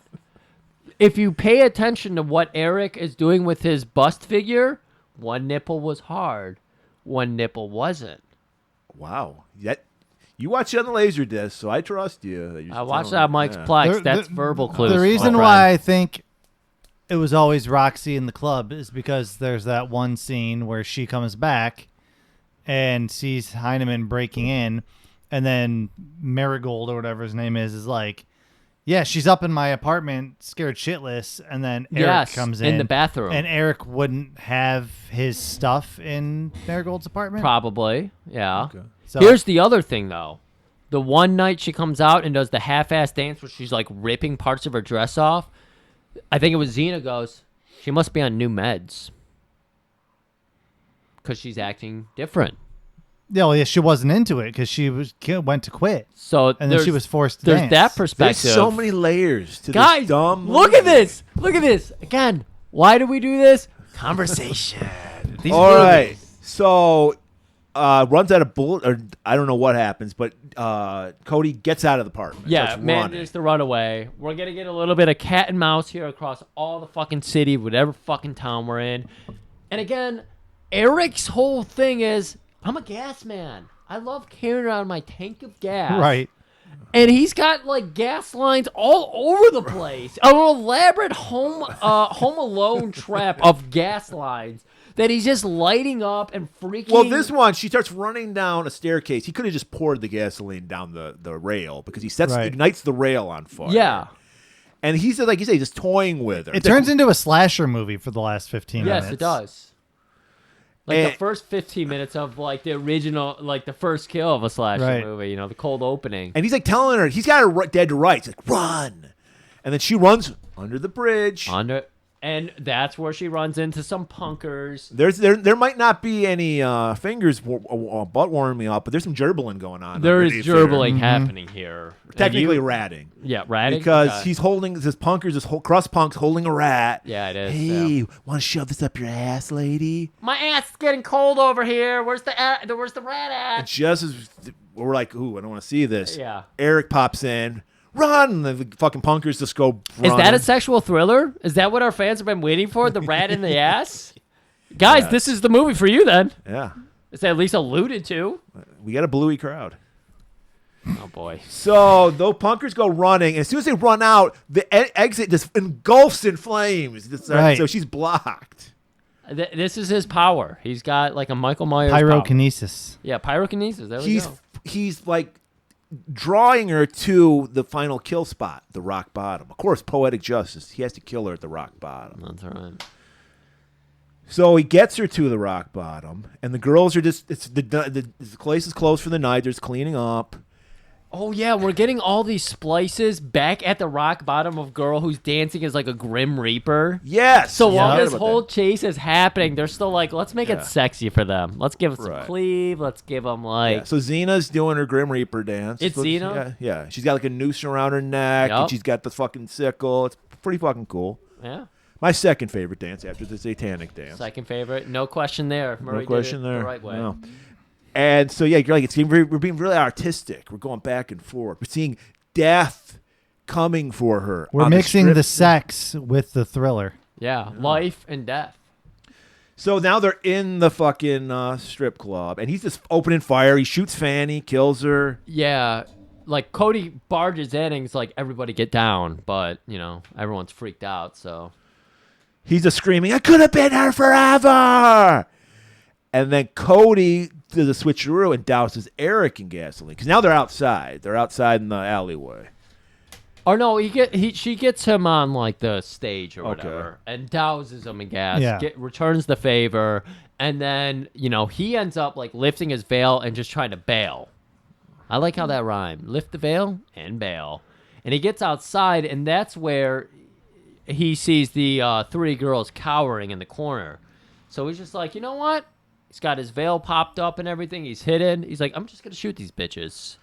And Cody comes running out. Right. And she's got that fake knife. Right. And she throws it at him, and it bounces off his fake tit, distracting him. He shoots at her. And what did Heineman say? You never shoot when you're doused in gasoline. Right.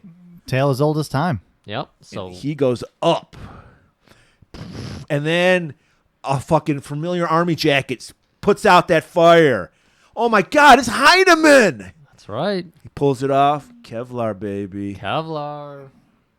It was actually another piece of Eric's art. He just wore it. Yeah. Another tip. That would have been cool Yeah. if they did that. And he's like, she got shot throughout this whole thing. He's like, let me check your bullet wounds. Like, oh, don't worry, you're okay. You got shot through the fat part of your thigh. Yeah. My thighs aren't fat. Her thighs aren't fat. Her boobies don't flop. Cut the credits, y'all. Boom. There you go. Zip yourself up, people. Clean yourself off. Zip yourself up. Yeah, I know you were excited to see the end of that whole fucking Hangman Gallows noose, you know, sexy dance there, but no, you don't get it. Yeah. Mike, thanks for coming on, dude. We originally planned to do a Thank you. Sedaris movie for you, but I just got the Jones for a sex thriller month, and Mike was like, "Hey, I'm into that too." Strip to kill. If you guys want to watch it, it's apparently streaming free on Amazon Prime Video, and just generic Plex. It'll have ads, but it'll be there. I don't know if the Blu-ray from Scream Factory is still in print or not, but you can probably grab that. It's like we've talked about. This is not a bad movie. I enjoyed it. Solid 6 out of 10 for me. Yeah. I liked it. Didn't love it. I'd watch it again. Exactly. Mike, I'm glad you brought up ways to watch movies, because the next movie we're going to do is fucking it's more obscure than Death Promise. But you're going to want that to. a promise? That is That's a promise. a promise. You're going to want to watch this movie, and it is on Tubi. It is sleazy as fuck. The first 6 minutes of the movie, I'm going to fill 1 page with notes. There's so much weird shit is going on. Of course, you know it's Italian because they're the sleaziest of all people. They just sweat olive oil. They're so sleazy. And it's a little movie called Arabella Black Angel. Oh shit! You seen it? No, but I have it saved on my Tubi watch list, Watch it. so I will. Because there's a fucking sex pest Michael Ironside in it. Oh, What? He's in it? No, it's a sex pest version. Of Oh, Michael okay. Ironside. Okay. No, this is like a nobody Italian movie, but it's so weird and sleazy. It's got cucking is involved with it. There's fucking in this movie, people. I guarantee you. Full penetration. There probably was. So, don't fucking bail on us. Don't do a death promise on us. Watch this on Tubi and then see us next week for Arabella, Black Angel, and keep it warm, keep it wet, keep it hard. Keep it condiment free. There you go.